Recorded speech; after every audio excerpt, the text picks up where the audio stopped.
अंधेरी रात, घने जंगल और रहस्यों से भरा एक प्राचीन किला। आज की कहानी आपको ले जाएगी एक ऐसी यात्रा पर जहां डर सिर्फ एक एहसास नहीं बल्कि हकीकत है। दोस्तों, स्वागत है रूह बाबा हॉरर स्टोरीज चैनल पर, जहां हर कहानी आपको रोमांच और खौफ के जाल में फंसा देती है। आज हम आपको लेकर चलेंगे पिच्छल पैरी शैतानों की खतरनाक रानी चमसुता के साम्राज्य में, जो अंधकार को दुनिया पर हावी करना चाहती है।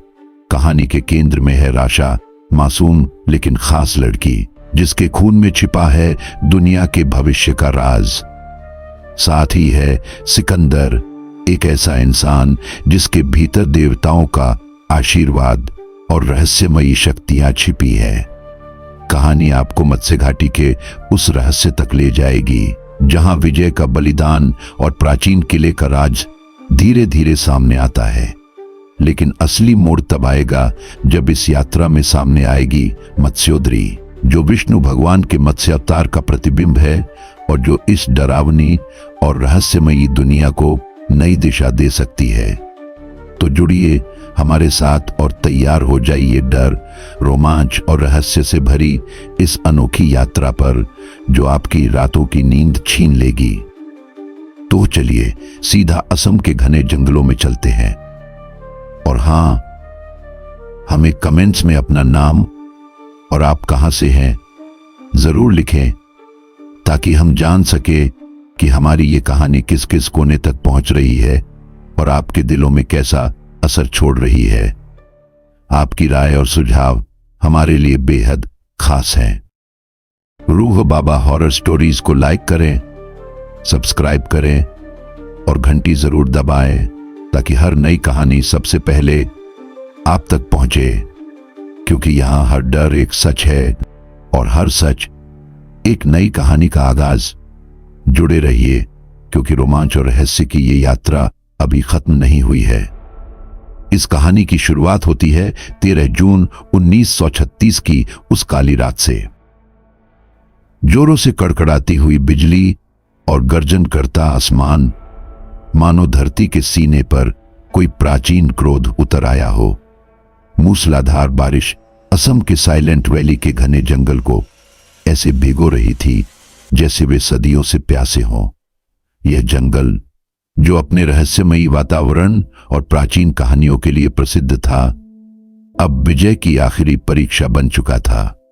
वो लंगड़ाते हुए, सांसों के तूफान और घायल शरीर के साथ किसी तरह अपनी जान बचाकर भाग रहा था। हर कदम पर खून की धार उसके जख्मी पैर से बह रही थी, मानो जंगल की धरती को अपनी कहानी सुना रही हो। उसकी धड़कनों का शोर बारिश की बूंदों से भी तेज था। हाथों में एक पुरानी, मिट्टी से सनी, रहस्यमयी लकड़ी की पेटी को कसकर पकड़े हुए, उसकी आंखों में डर और जिजीविषा का अनोखा संगम था। साइलेंट वैली के विशाल पेड़, जो रात के सन्नाटे में रक्षक और शत्रु दोनों प्रतीत हो रहे थे, अब उसकी हर हरकत पर निगाह रखे हुए थे। वह जानता था कि अगर रुका तो यह अंधकारमय जंगल उसकी आखिरी मंजिल बन जाएगा। घनी पत्तियों को हटाते हुए, अपना पूरा जोर लगाए, वह लगातार आगे बढ़ रहा था। बिजली की तेज कड़क और आसमान को चीरती हुई गर्जना उसके दिल की धड़कन को और तेज कर रही थी। तभी अचानक एक भयंकर चमक के साथ बिजली गिरी और उस रोशनी में उसने उन्हें देखा।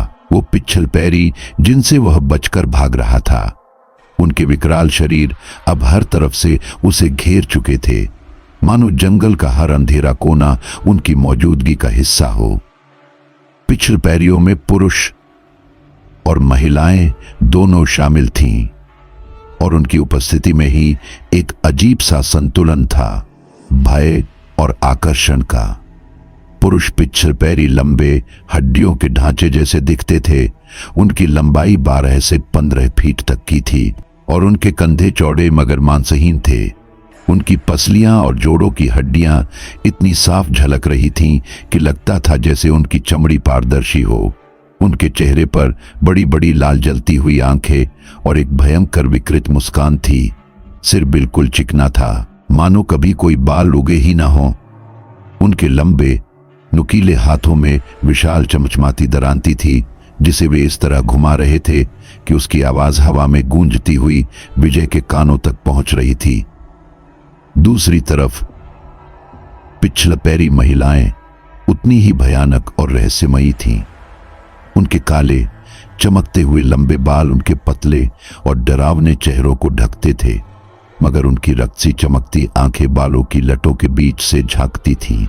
उनकी लंबाई पुरुष पिछलपैरी की तुलना में थोड़ी कम, लेकिन उनके शरीर का हर हिस्सा एक अलग भयावहता लिए हुए था। उनके पतले लंबे हाथ किसी को भी जकड़ने के लिए तैयार थे और उनकी उंगलियों के नाखून किसी तलवार की तरह चमक रहे थे। उनके काले होठों से नीला विष धीरे धीरे टपकता था, जो उनके चेहरे पर एक भयानक प्रवाह पैदा कर रहा था। उनकी कमर पर हरे चमकदार लुमिनस चोगे को कसकर बांधा गया था, जो उनकी लंबी और पतली टांगों को और भी डरावना बना रहा था। इन दोनों के शरीर से निकलने वाली नकारात्मक ऊर्जा चारों ओर के माहौल को भारी बना रही थी। उनके चारों ओर हवा इतनी ठंडी हो चुकी थी कि विजय के हाथ पांव जमने लगे थे। उनकी उपस्थिति से जंगल के पेड़ झुकने लगे थे, पत्तियां मुरझा रही थीं और जमीन पर हल्की सी राख सी जमने लगी थी। हर पिछलपैरी की गुर्राहट अलग थी। पुरुष पिछलपैरी की आवाज गहरी और गूंजती हुई थी, जबकि महिलाएं एक अजीब तेज चीख निकालती थीं, जो किसी घायल आत्मा की पुकार लगती थी। उनकी मिलीजुली गुर्राहट और हंसी की आवाज ने जंगल के अंधकार को और भी गहरा कर दिया था। इन पिछलपैरी के आसपास एक अजीब चमक थी, जो उनकी हरे लुमिनस चोगों से निकल रही थी, लेकिन इस चमक में कोई जीवन नहीं था। यह मृत आत्माओं की भयावहता से भरी हुई थी। विजय के सामने अब केवल अंधकार था और इन दानवी प्राणियों के हाथों से बच निकलने का कोई रास्ता उसे नहीं सूझ रहा था। वह जानता था कि इन पिछलपैरी, जिनमें से हर एक मानो मृत्यु का प्रतीक हो, उसे आज जिंदा नहीं छोड़ेंगी।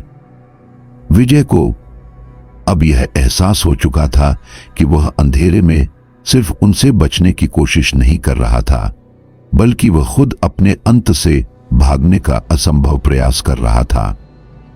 विजय के रोंगटे खड़े हो गए थे।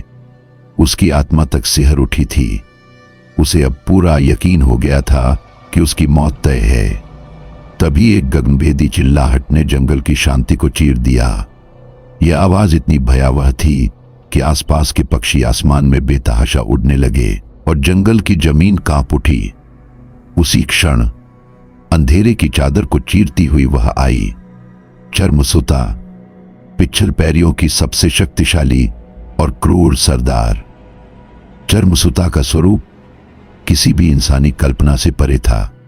उसके काले, लंबे और हरे चमकीले बाल उसकी कमर तक लहराते थे, जैसे किसी अभिशापित नदी का बहाव हो।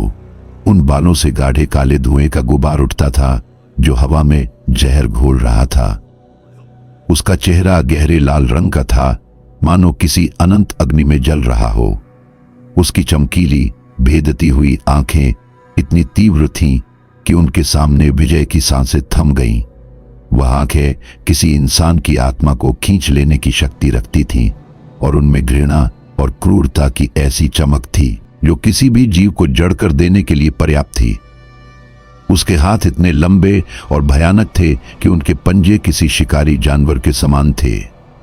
काले, नुकीले और बेहद लंबे नाखून जो किसी तलवार से कम नहीं लगते थे, हरकत में आते ही अंधेरे में चमक उठते थे। उन नाखूनों से रिसता हुआ नीला विष जमीन पर गिरते ही जलता हुआ धुआं उत्पन्न कर रहा था। चर्मसुता की हर उंगली में मरे हुए प्राणियों की खोपड़ी से बने छल्ले जड़े हुए थे, जो उसकी हरकतों के साथ झनझना रहे थे, मानो उसकी अंधकारमय शक्तियों का ऐलान कर रहे हों।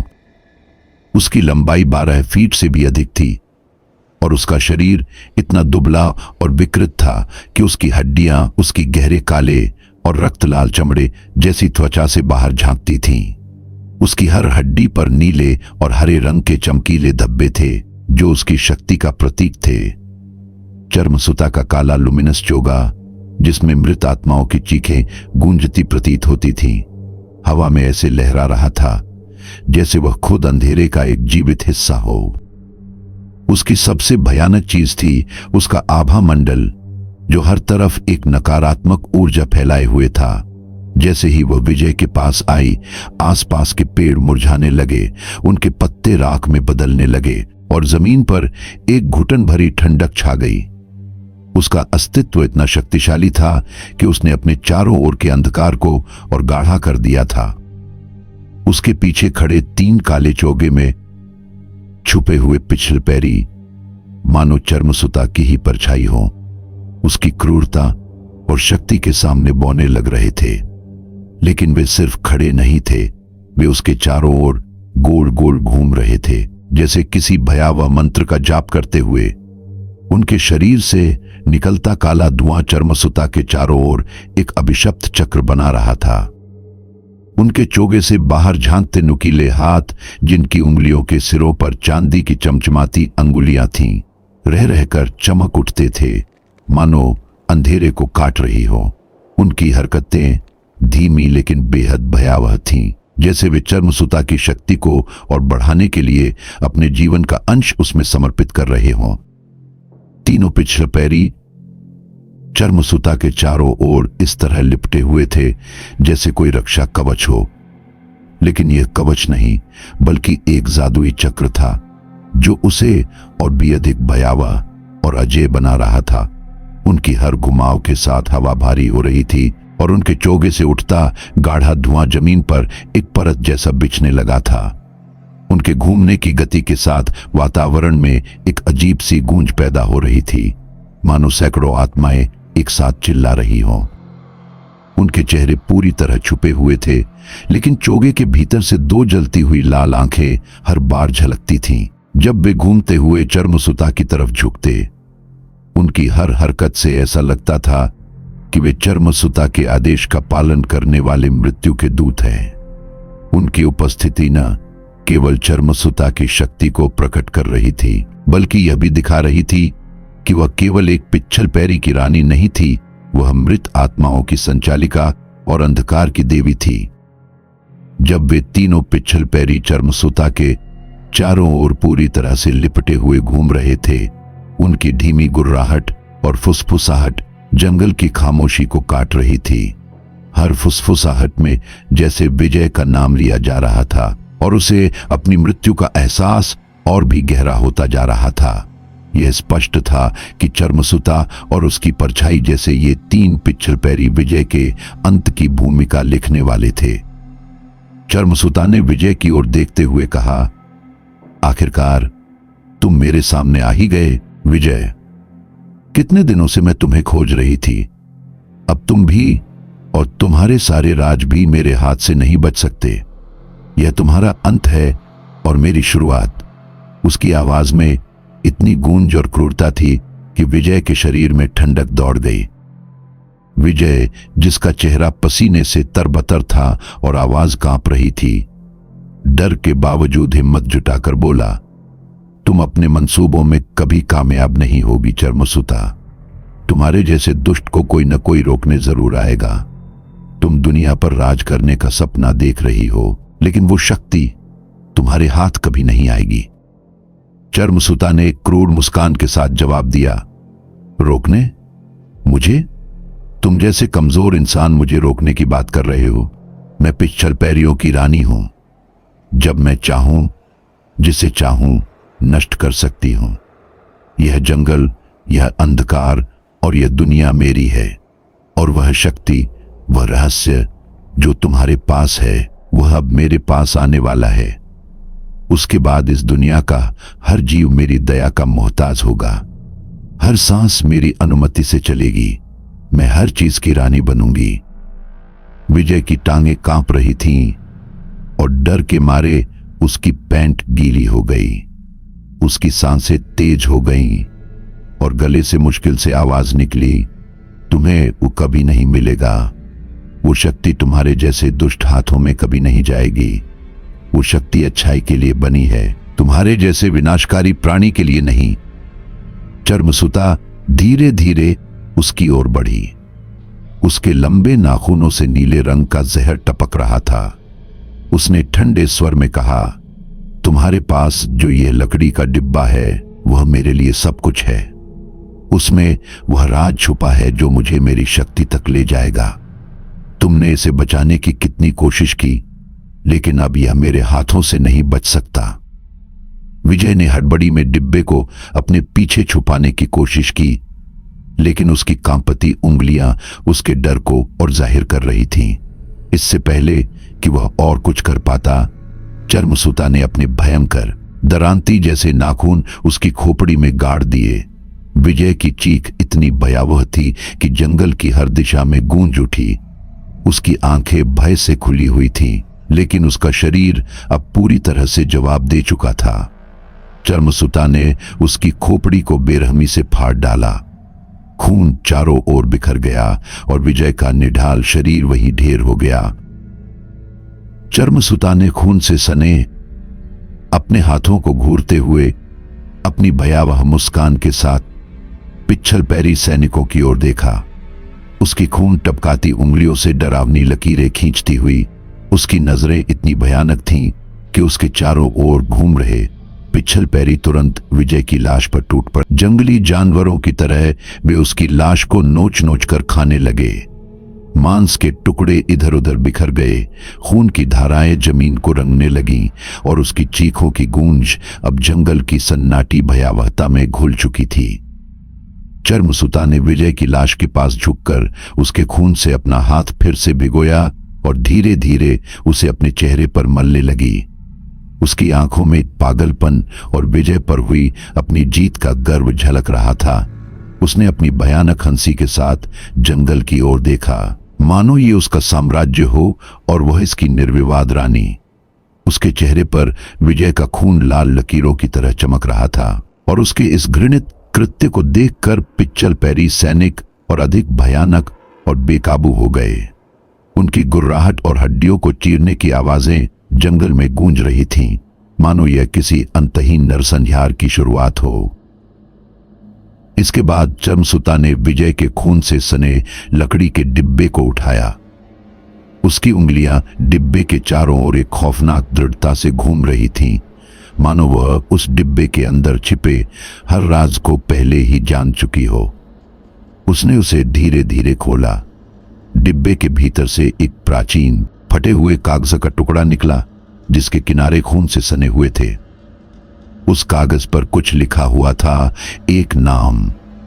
कागज के किनारे खून से सने हुए थे और उस पर प्राचीन लिपि में एक शब्द अंकित था। जैसे ही चर्मसुता की नजर उस नाम पर पड़ी, उसकी लाल आंखों में विजय और असीम घमंड की भयानक चमक फैल गई। उसने धीमे स्वर में उस नाम को पढ़ा, मत्स्य घाटी। यह नाम सुनते ही जंगल में एक अजीब सी थरथराहट होने लगी, मानो प्रकृति भी इस नाम के पीछे छिपे रहस्य को जानती हो। मत्स्य, भगवान विष्णु का पहला अवतार, जिसने संसार को जल प्रलय से बचाया था। मत्स्य घाटी का सीधा संबंध उसी अवतार से था। यह वह स्थान था जहां प्राचीन कथाओं के अनुसार मत्स्य अवतार ने एक दिव्य ग्रंथ रक्तलेखा और एक अपरिचित शक्ति को छिपाया था, ताकि कोई भी बुरी ताकत इसे हासिल न कर सके। चर्मसुता ने कागज को घूरते हुए अपनी भयानक हंसी के साथ कहा, मत्स्य घाटी, ये वही जगह है जहां से इस संसार की रक्षा का रहस्य छिपाया गया था, लेकिन अब वह रहस्य मेरा होगा। भगवान विष्णु का मत्स्य अवतार जिस शक्ति को बचाने आया था, अब वही शक्ति इस संसार को मेरी दास्तां में झुका देगी। उसके पीछे खड़े पिच्चल पैरी सैनिकों ने उसकी बात सुनते ही गर्जना की, मानो उस जगह की ओर बढ़ने का इशारा कर रहे हों। चर्मसुता ने कागज को अपने हाथ में कसकर पकड़ा और अपनी आंखों में जलती हुई लाल आभा के साथ कहा, भगवान विष्णु के मत्स्य अवतार ने जो शुरुआत की थी, अब मैं उसे अपने अधीन समाप्त करूंगी। यह संसार अब मेरी मुट्ठी में होगा। उसके यह कहते ही हवा और भारी हो गई। जंगल के सन्नाटे में चर्मसुता और उसकी सेना का भयावह अट्टहास गूंजने लगा। मत्स्य घाटी, जहां दिव्यता और शक्ति की सीमाएं टकराती थीं, अब अंधकार और बुराई की ओर बढ़ने वाला था। चर्मसुता ने अपने चारों ओर घूम रहे पिछल पैरी सैनिकों को एक भयानक इशारा किया। उनकी गुर्राहट तुरंत शांत हो गई और पूरे जंगल में सन्नाटा छा गया। बस पत्तों की सरसराहट और दूर से आती रात की आवाजें ही गूंज रही थीं। विजय का कंकाल, जो अभी अभी उनके निर्दयी जबड़ों से नोचा गया था, जमीन पर बेजान पड़ा हुआ था। उसके चारों ओर खून और मांस के चिथड़े बिखरे थे, लेकिन अब वहां कोई हलचल नहीं थी। चर्मसुता ने अपनी डरावनी आंखों से आखिरी बार विजय के कंकाल को देखा और फिर एक गर्जना के साथ उसकी पूरी टोली हवा में गायब हो गई। जंगल में अब सिर्फ सन्नाटा और मृत्यु की गंध बची थी। विजय की कहानी खत्म हो चुकी थी, लेकिन चर्मसुता के अगले कदम का भयावह अध्याय शुरू हो चुका था। 10 साल गुजर जाते हैं। असम के एक छोटे से शहर मत्स्य घाटी की सड़कों पर रात का सन्नाटा पसरा हुआ था। जंगल की ठंडी हवा जैसे हर तरफ मायूसी और रहस्य फैला रही थी। सिकंदर अपनी कार की गति बढ़ाते हुए शहर के पास वाले सुनसान जंगल के रास्ते से होकर रोटरी ब्रिज पर आ पहुंचा। ब्रिज पर गाड़ी रोकते ही उसने एक लंबी सांस ली। चारों ओर अंधेरा और सन्नाटा था। बस जंगल से आती हल्की सी सरसराहट और रात के जीवों की आवाजें उसे अपनी बेचैनी का एहसास करवा रही थीं। यह ब्रिज अब शायद ही कोई इस्तेमाल करता था। ज्यादातर लोग नए बने रास्ते से आते जाते थे, लेकिन आज सिकंदर ने जानबूझकर यह पुराना और सुनसान रास्ता चुना था। उसका दिल भारी था, आंखें नम थीं। उसकी तकलीफ की वजह थी आरुषि महाजन, जिसका आज जन्मदिन था। आरुषि उसकी सबसे करीबी दोस्त। वे दोनों कई सालों से एक दूसरे के साथ थे। एक ऐसा रिश्ता जो दोस्ती से कहीं बढ़कर था, कम से कम सिकंदर के लिए। सिकंदर 25 साल का, पेशे से एक सफल बिजनेसमैन, दिखने में आकर्षक, मिलनसार और दिल से बेहद ईमानदार। और आरुषि एक होनहार प्रोफेसर, जिसने अपनी काबिलियत और खूबसूरती से हर किसी का दिल जीत लिया था। आज का दिन सिकंदर के लिए बेहद खास था। उसने कई दिनों से इस दिन की तैयारी कर रखी थी। आरुषि के लिए एक शानदार जन्मदिन की पार्टी रखी थी। उसके पसंदीदा गुलाबों के फूलों का एक बड़ा सा गुलदस्ता और एक खास केक जिस पर बड़े अक्षरों में लिखा था, happy birthday my love. Sikandar आज अपनी भावनाएं आरुषि के सामने रखने वाला था। उसने तय कर लिया था कि वह उसे सब कुछ बता देगा कि वह उससे कितना प्यार करता है और उसके बिना अपनी जिंदगी की कल्पना भी नहीं कर सकता। लेकिन नियति को कुछ और ही मंजूर था। पार्टी में आरुषि किसी और के साथ आई थी। सिकंदर की मुस्कान उस पर ठहर गई जब उसने आरुषि को एक अजनबी के साथ हाथों में हाथ डालकर आते देखा। आरुषि ने मुस्कुराते हुए सिकंदर के पास आकर कहा, सिकंदर मिलो, ये हैं विवेक सिंघानिया, सिंघानिया टेक्सटाइल मिल्स के मालिक। हम दोनों जल्द ही शादी करने वाले हैं। उसके शब्द जैसे किसी तेज धार वाली तलवार की तरह सिकंदर के दिल को चीर गए। उसकी आंखों के सामने सब धुंधला पड़ गया। वह जिस लम्हे का महीनों से इंतजार कर रहा था, वह लम्हा किसी और के नाम हो गया। आरुषि की आवाज अब भी उसके कानों में गूंज रही थी। उसने पार्टी में किसी से कुछ नहीं कहा, बस मुस्कुराने की कोशिश करता रहा, लेकिन उसके भीतर का तूफान सब कुछ बर्बाद कर चुका था। और अब इसी मायूसी और टूटे हुए दिल के साथ वह इस सुनसान ब्रिज पर आकर बैठा था। उसके हाथ अभी भी उसकी रोल्स रॉयस कार के स्टीयरिंग पर थे, लेकिन उसकी आंखें कहीं खो चुकी थीं। उसने धीरे से अपनी गाड़ी से गुलाबों का वो गुलदस्ता निकाला जो अब मुरझाकर बेजान सा लग रहा था।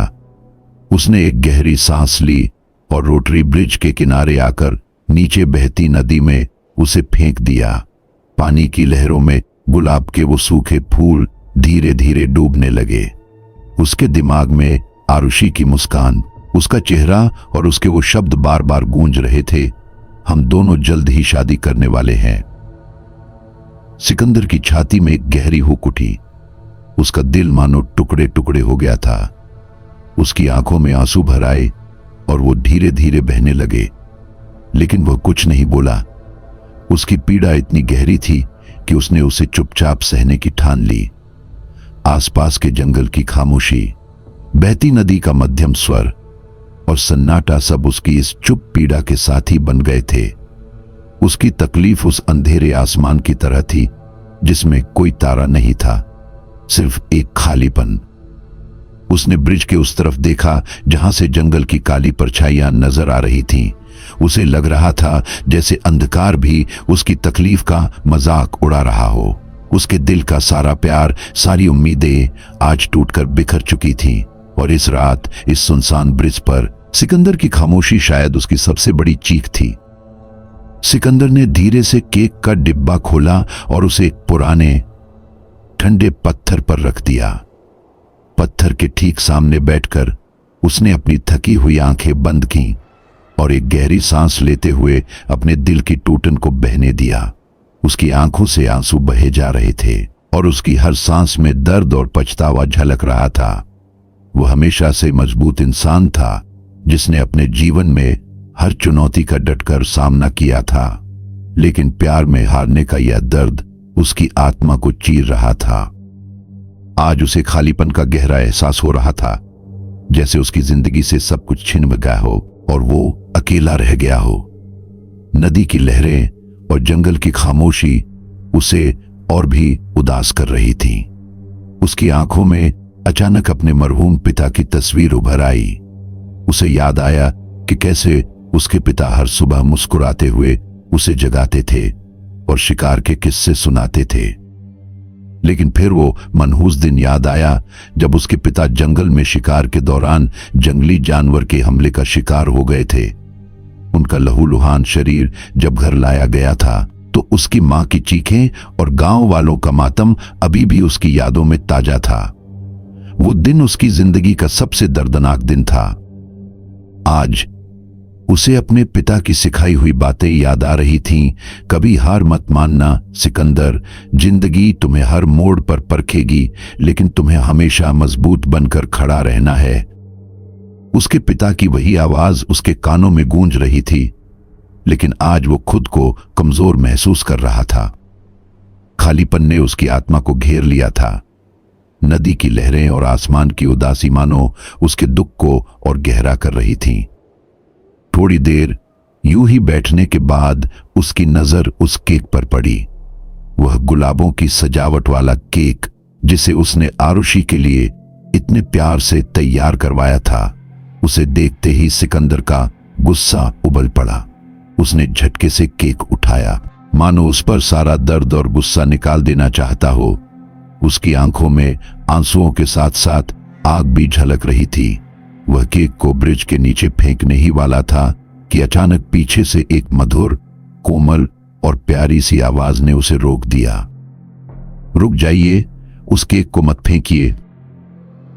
सिकंदर के हाथ रुक गए। वह चौंक कर पीछे मुड़ा। उसकी नजर एक 12 साल की प्यारी बच्ची पर पड़ी जो बिल्कुल किसी परी जैसी लग रही थी। उसके बाल हल्के भूरे रंग के थे और चेहरे पर मासूमियत की चमक थी। उसकी आंखें बड़ी बड़ी और चमकदार थीं, मानो उनमें दुनिया का सारा प्रेम और सुकून बसा हो। उसकी मुस्कुराहट इतनी मासूम और प्यारी थी कि किसी का भी दिल पिघला दे। वह सफेद फ्रॉक पहने थी और हवा में उसका फ्रॉक हल्के हल्के लहरा रहा था। वह धीमे कदमों से सिकंदर के पास आई और अपनी कोमल आवाज में बोली, क्या आप जानते हैं, केक फेंकने से आपका दुख खत्म नहीं होगा। जो चीज आपने प्यार से बनाई है उसे इस तरह से फेंक देना सही नहीं है। सिकंदर उसे अवाक होकर देखता रह गया। उसकी मासूमियत और आत्मविश्वास भरी बातें सुनकर उसका गुस्सा जैसे ठंडा हो गया। बच्ची की उपस्थिति में उसे पहली बार ऐसा लगा जैसे उसके भीतर का दर्द थोड़ा हल्का हो रहा हो। वह बस खामोशी से खड़ा रहा और उस बच्ची की चमकती हुई आंखों को देखता रहा, मानो उसमें कोई गहरा रहस्य छिपा हो। आपका नाम क्या है? सिकंदर ने धीरे से पूछा। उसकी आवाज में अब भी दर्द था। बच्ची मुस्कुराई और बोली, मेरे नाम से क्या फर्क पड़ता है, बस इतना जानिए कि कभी कभी आपकी छोटी छोटी चीजें भी किसी के लिए बड़ी खुशी बन सकती हैं। क्या आप यह केक मुझे देंगे? सिकंदर उसकी बात सुनकर ठहर सा गया। बच्ची की मुस्कान और उसकी बातों ने उसके भीतर कुछ नया जगा दिया था। वह महसूस कर रहा था कि शायद यह छोटी बच्ची उसकी जिंदगी में किसी बड़ी बात का संदेश लेकर आई है। सिकंदर ने अपनी भौहें सिकोड़ते हुए उस बच्ची से पूछा, पर बच्चा, तुम हो कौन और इस सुनसान जगह पर क्या कर रही हो? उसकी आवाज में हैरानी और थोड़ी सतर्कता थी। बच्ची ने एक हल्की मुस्कान के साथ जवाब दिया, पहले मुझे केक खाने दीजिए, मुझे बहुत पसंद है केक। उसकी मासूमियत भरी आवाज में ऐसा कुछ था जिसने सिकंदर के मन का सारा संशय मिटा दिया। सिकंदर ने गहरी सांस लेते हुए कहा, ठीक है, खा लो। वह बच्ची पत्थर पर बैठ गई और बड़े प्यार से केक खाने लगी। उसके छोटे छोटे हाथों में केक का टुकड़ा इतना सुंदर लग रहा था कि कुछ पल के लिए सिकंदर का सारा दुख जैसे गायब हो गया। वह उसे देखता रहा और उसकी हर हरकत में एक अनकहा सुकून महसूस कर रहा था। थोड़ी देर बाद बच्ची ने उसकी ओर नजर उठाई और बड़ी मासूमियत से कहा, आप उदास है ना? सिकंदर ने चौंकते हुए पूछा, तुम्हें कैसे पता? बच्ची ने एक हल्की मुस्कान के साथ जवाब दिया, बस ऐसे ही। आप उदास अच्छे नहीं लगते। थोड़ी मुस्कान लाइए, देखिए सब कुछ अच्छा लगेगा। सिकंदर ने उसे देखते हुए एक हल्की मुस्कान दी, मानो उसकी बातों ने उसे गहराई से छू लिया हो। फिर उसने कहा, तुम्हारा नाम क्या है बच्ची? बच्ची ने बड़े उत्साह से जवाब दिया, मेरा नाम राशा है, और हां, ये केक तो बहुत अच्छा है। कितने सालों बाद ऐसा स्वाद चखा है? सिकंदर ने हैरानी से पूछा, कितने सालों बाद? मतलब? बच्ची ने तुरंत बात बदलते हुए हंसकर कहा, कुछ नहीं, मैं तो मजाक कर रही थी। लेकिन आप ये वादा कीजिए कि अब आप कभी उदास नहीं होंगे, हमेशा मुस्कुराते रहिएगा, बिल्कुल इस केक की मिठास की तरह। सिकंदर ने हल्के से सिर हिलाते हुए कहा, ठीक है प्रिंसेस जी, अब मैं उदास नहीं होने वाला। बच्ची ने अपनी उंगली आसमान की ओर उठाई और बोली, वो देखिए, आज चांद और सितारे कितने खूबसूरत लग रहे हैं ना? सिकंदर ने चांद की ओर देखा। उसकी चमक रात के अंधकार को रोशन कर रही थी। वह कुछ देर तक उस चांद को ताकता रहा और पहली बार उसे अपने भीतर का सारा तनाव खत्म होता महसूस हुआ।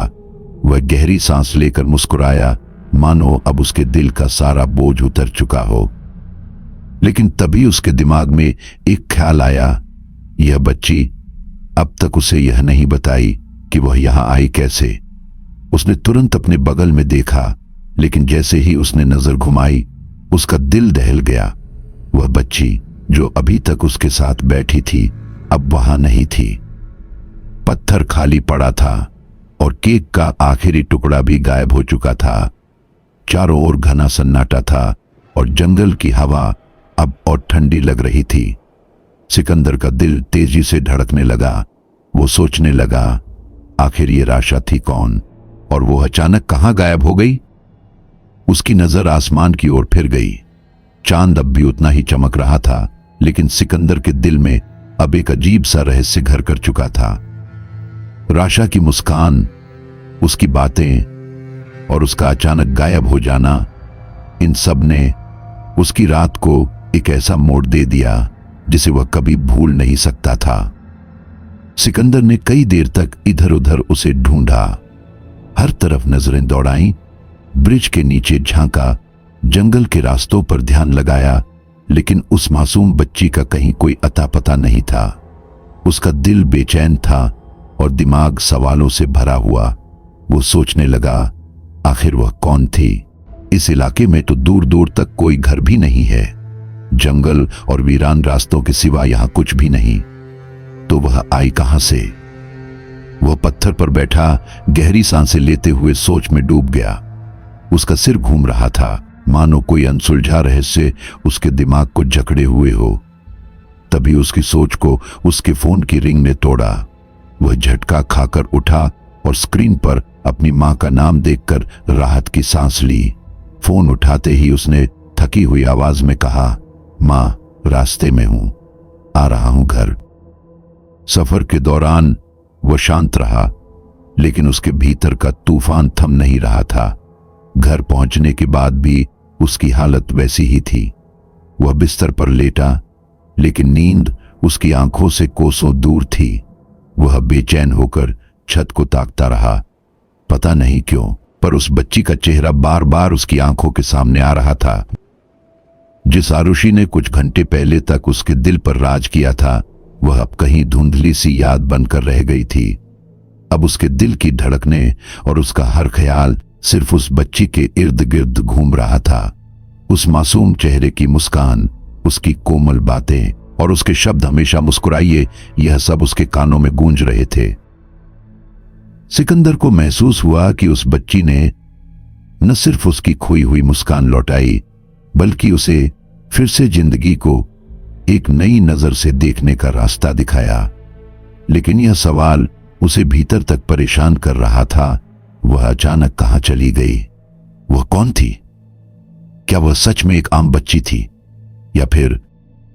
वो सोचता रहा और उसका दिल इस बात को मानने को तैयार नहीं था कि यह मुलाकात यहीं खत्म हो चुकी है। उसके मन में बार बार यह ख्याल आ रहा था कि उसे उस बच्ची से और बात करनी चाहिए थी। उसने उससे बहुत कुछ पूछना था, लेकिन अब वह उसे खो चुका था। सिकंदर ने आखिरकार फैसला किया, वह इस रहस्य को हल करके रहेगा। वो उस बच्ची को फिर से ढूंढेगा, चाहे इसके लिए उसे कितनी भी कोशिश क्यों न करनी पड़े। उसके मन में सवालों का सैलाब था। वह कौन थी? वह इतनी सुनसान जगह पर क्यों आई थी? और वह अचानक गायब कैसे हो गई? यह सोचते हुए उसने खुद से वादा किया कि वह वापस उस ब्रिज पर जाएगा। वह हर कोने, हर रास्ते और हर संकेत को देखेगा। वह उस बच्ची का पता लगाएगा। यह जिज्ञासा अब उसकी जिंदगी का हिस्सा बन चुकी थी। सिकंदर जानता था कि जब तक इस रहस्य का जवाब उसे नहीं मिल जाता, तब तक उसका दिल चैन से नहीं बैठेगा। सिकंदर को पूरी रात नींद नहीं आई थी। रात भर उसका दिल और दिमाग उस बच्ची के चेहरे और उसकी मासूम बातों में उलझा रहा। उसकी मुस्कुराहट और वो अजीब सी बातें उसके मन में गूंजती रहीं। आखिरकार सुबह के करीब 5 बजे वह खुद को रोक नहीं पाया। उसने जल्दी से कपड़े पहने और उसी ब्रिज की ओर निकल पड़ा, इस उम्मीद में कि शायद वो बच्ची उसे फिर से वहीं मिल जाए। जैसे जैसे वो ब्रिज के करीब पहुंचा, उसका दिल तेजी से धड़कने लगा। दूर से उसे सड़क पर कई पुलिस की गाड़ियां खड़ी दिखीं। वहां पुलिस की जीप और वैन की लाइट्स की चमक सुबह के धुंधलके में और भी ज्यादा डरावनी लग रही थी। लाल और नीली बत्तियों की घुमावदार रोशनी जंगल की चुप्पी को चीर रही थी। हवा में सायरन की आवाज और पुलिसकर्मियों के बीच चल रही बातचीत का शोर गूंज रहा था। चारों तरफ हलचल थी और कुछ पुलिसकर्मी इलाके को बैरिकेड से घेर रहे थे। सिकंदर की सांसें तेज हो गईं। वह सोचने लगा, कहीं उस बच्ची के साथ कुछ हुआ तो नहीं? मुझे उसे रात भर ढूंढना चाहिए था। शायद वह मुसीबत में थी और मैंने उसे अकेला छोड़ दिया। यह ख्याल उसके भीतर गहरा पछतावा भर रहा था। उसने कार धीरे धीरे रोक दी और बाहर निकलकर पुलिस की ओर बढ़ा। पास जाते ही उसने देखा कि चेक पोस्ट बनाया गया था। कुछ पुलिसकर्मी सड़क के किनारे कागजों पर लिख रहे थे, जबकि बाकी वॉकी टॉकी पर बातचीत कर रहे थे। उनकी गंभीर आवाजें माहौल को और तनावपूर्ण बना रही थीं। एक पुलिस वाला पास की जीप में खड़ा होकर दूर जंगल की ओर इशारा कर रहा था, मानो किसी को दिशा निर्देश दे रहा हो। सिकंदर ने अपने गले को साफ करते हुए एक पुलिस वाले से पूछा, यहां क्या हो रहा है? पुलिस वाले ने उसकी ओर मुड़कर देखा। उसकी भौहें हल्की सिकुड़ी हुई थीं, मानो वह सोच रहा हो कि यह अजनबी इस वक्त यहां क्यों आया है। उसने कठोर स्वर में कहा, यह इलाका आज से सील कर दिया गया है। आप यहां क्या कर रहे हैं? सिकंदर थोड़ा घबरा गया, लेकिन उसने खुद को संभालते हुए जवाब दिया, मैं बस यहां से गुजर रहा था। कल रात मैं इस ब्रिज पर आया था और मैंने एक बच्ची को देखा था क्या क्या यहां किसी बच्ची के बारे में कोई खबर मिली है? पुलिस वाले का चेहरा गंभीर हो गया। उसने वॉकी टॉकी पर कुछ कहा और फिर सिकंदर की ओर पलटकर पूछा, बच्ची? आप किस बच्ची की बात कर रहे हैं? यहां तो पिछले कई घंटों से इस इलाके में कोई नहीं देखा गया। आप कहां से आ रहे हैं और क्यों? सिकंदर का दिल तेजी से धड़कने लगा। उसके कानों में पुलिस वाले की बातें गूंज रही थीं, लेकिन उसका दिमाग अब भी उस बच्ची के बारे में सोच रहा था। उसने थोड़ी हिम्मत जुटाकर कहा, वो बच्ची, उसने कल रात मुझसे बात की थी, उसने केक खाया था, वो यहां थी। क्या आप उसे ढूंढ रहे हैं? पुलिस वाले ने एक ठंडी सांस लेते हुए जवाब दिया, यहां कोई बच्ची नहीं मिली। लेकिन उसने रुककर जंगल की ओर इशारा किया। वहां से अजीब गतिविधियों की रिपोर्ट मिली है। हमें सूचना मिली है कि कुछ लोग इस इलाके में रात को विचित्र चीजें देख रहे थे, इसलिए जांच चल रही है। आप ज्यादा सवाल मत पूछिए और कृपया यहां से हट जाइए। सिकंदर का दिल और तेजी से धड़कने लगा। उसने पुलिस वैन की ओर देखा, जिसमें कुछ हथियारबंद जवान बैठकर जंगल की ओर जाने की तैयारी कर रहे थे। उसने महसूस किया कि कुछ बड़ा हो रहा था और वो इसके केंद्र में खिंचता चला जा रहा था। जैसे ही उसने बैरिकेड्स के पार जंगल की ओर देखा, उसे एक पल के लिए ऐसा लगा मानो उस धुंधले जंगल के बीच में कोई परछाई खड़ी हो। पर क्या वो उसकी कल्पना थी या सच? वो समझ नहीं पा रहा था। लेकिन एक बात वह तय कर चुका था, वह इस रहस्य को सुलझाए बिना अब पीछे नहीं हटेगा। लेकिन सिकंदर कहां मानने वाला था। उसने थोड़ा झिझकते हुए फिर से पूछा, पर हुआ क्या है? आप लोग इतनी भारी सुरक्षा क्यों लगाए हुए हैं? सिपाही ने सख्त आवाज में कहा, यहां से तुरंत हटिए, ज्यादा सवाल पूछकर नेता न बनिए। सिकंदर की जिज्ञासा अब और बढ़ चुकी थी। उसने कार का दरवाजा जोर से बंद किया और पुलिसकर्मी से बहस करने लगा। देखिए, मैं यहां कुछ खास वजह से आया हूं। मुझे एक बच्ची को ढूंढना है। कल रात वो यहीं थी। मैं बस ये देखना चाहता हूं कि वो सुरक्षित है या नहीं। पुलिसकर्मी अब चिढ़ गया और उसने वॉकी टॉकी पर संदेश दिया। कुछ ही क्षणों में एक नई जीप वहां आकर रुकी। उसमें से एक रौबदार कदकाठी वाला अधिकारी उतरा। उसकी आंखों में गहराई और चाल में आत्मविश्वास था। जैसे ही उसने सिकंदर की ओर देखा, उसके चेहरे पर हल्की मुस्कान आई। सिकंदर, पहचाना? सिकंदर ने चौंक कर उसकी ओर देखा। नहीं, तुम कौन हो? अधिकारी ने मुस्कुराते हुए कहा, अरे यार, मनीष हूं। स्कूल के दिन भूल गया क्या? हम तो बहुत अच्छे दोस्त थे। सिकंदर की आंखों में अचानक पहचान की चमक लौटी। उसने उत्साह से कहा, अरे हाँ यार, अब याद आया, तो तुम पुलिस वाले बन गए। हाँ, यही तो सपना था तुम्हारा कि एक दिन पुलिस ऑफिसर बनो। मनीष ने सिर हिलाते हुए कहा, हाँ यार, और देखो अब मैं यहां हूं। लेकिन तुम बताओ, तुम यहां क्या कर रहे हो? सिकंदर ने लंबी सांस लेते हुए जवाब दिया, मैं एक बिजनेसमैन हूं। पर यह सब छोड़, पहले यह बताओ, यहां हुआ क्या है? इतने सारे पुलिस वाले क्यों हैं? मनीष का चेहरा गंभीर हो गया। उसने इशारा करते हुए कहा, कल रात बड़ी जेल से कुछ खतरनाक कैदी भाग निकले। ये लोग बहुत खतरनाक हैं। हमें सूचना मिली है कि वे इसी जंगल में छुपे हुए हैं। इसीलिए यहां सुरक्षा बढ़ा दी गई है और पूरे इलाके को सील कर दिया गया है। सिकंदर ने राहत की सांस ली। उसने खुद से कहा, अच्छा है, बच्ची से जुड़ी कोई घटना नहीं हुई। उसका दिल थोड़ा शांत हुआ, लेकिन उस बच्ची का चेहरा और उसकी बातें अभी भी उसके दिमाग में गूंज रही थीं। मनीष, सिकंदर ने थोड़ा रुकते हुए कहा, तुम्हें एक अजीब बात बतानी है। कल रात मैंने इस ब्रिज पर एक बच्ची को देखा था। उसने मुझसे बात की, केक खाया और फिर अचानक गायब हो गई। मैंने उसे हर तरफ ढूंढा, लेकिन वह कहीं नहीं मिली। क्या तुम्हें यहां किसी बच्ची की कोई खबर मिली है? मनीष ने भौहें चढ़ाते हुए कहा, बच्ची? नहीं, ऐसी कोई रिपोर्ट नहीं है। लेकिन यह सुनकर अजीब लग रहा है। इस इलाके में कोई बच्ची कैसे आ सकती है? यह इलाका तो सुनसान और खतरनाक है। तुम ठीक से बताओ, हुआ क्या था? सिकंदर ने पूरी घटना विस्तार से मनीष को बताई। उसकी बातें सुनकर मनीष थोड़ी देर तक सोचता रहा, फिर बोला, यह तो बड़ा अजीब है।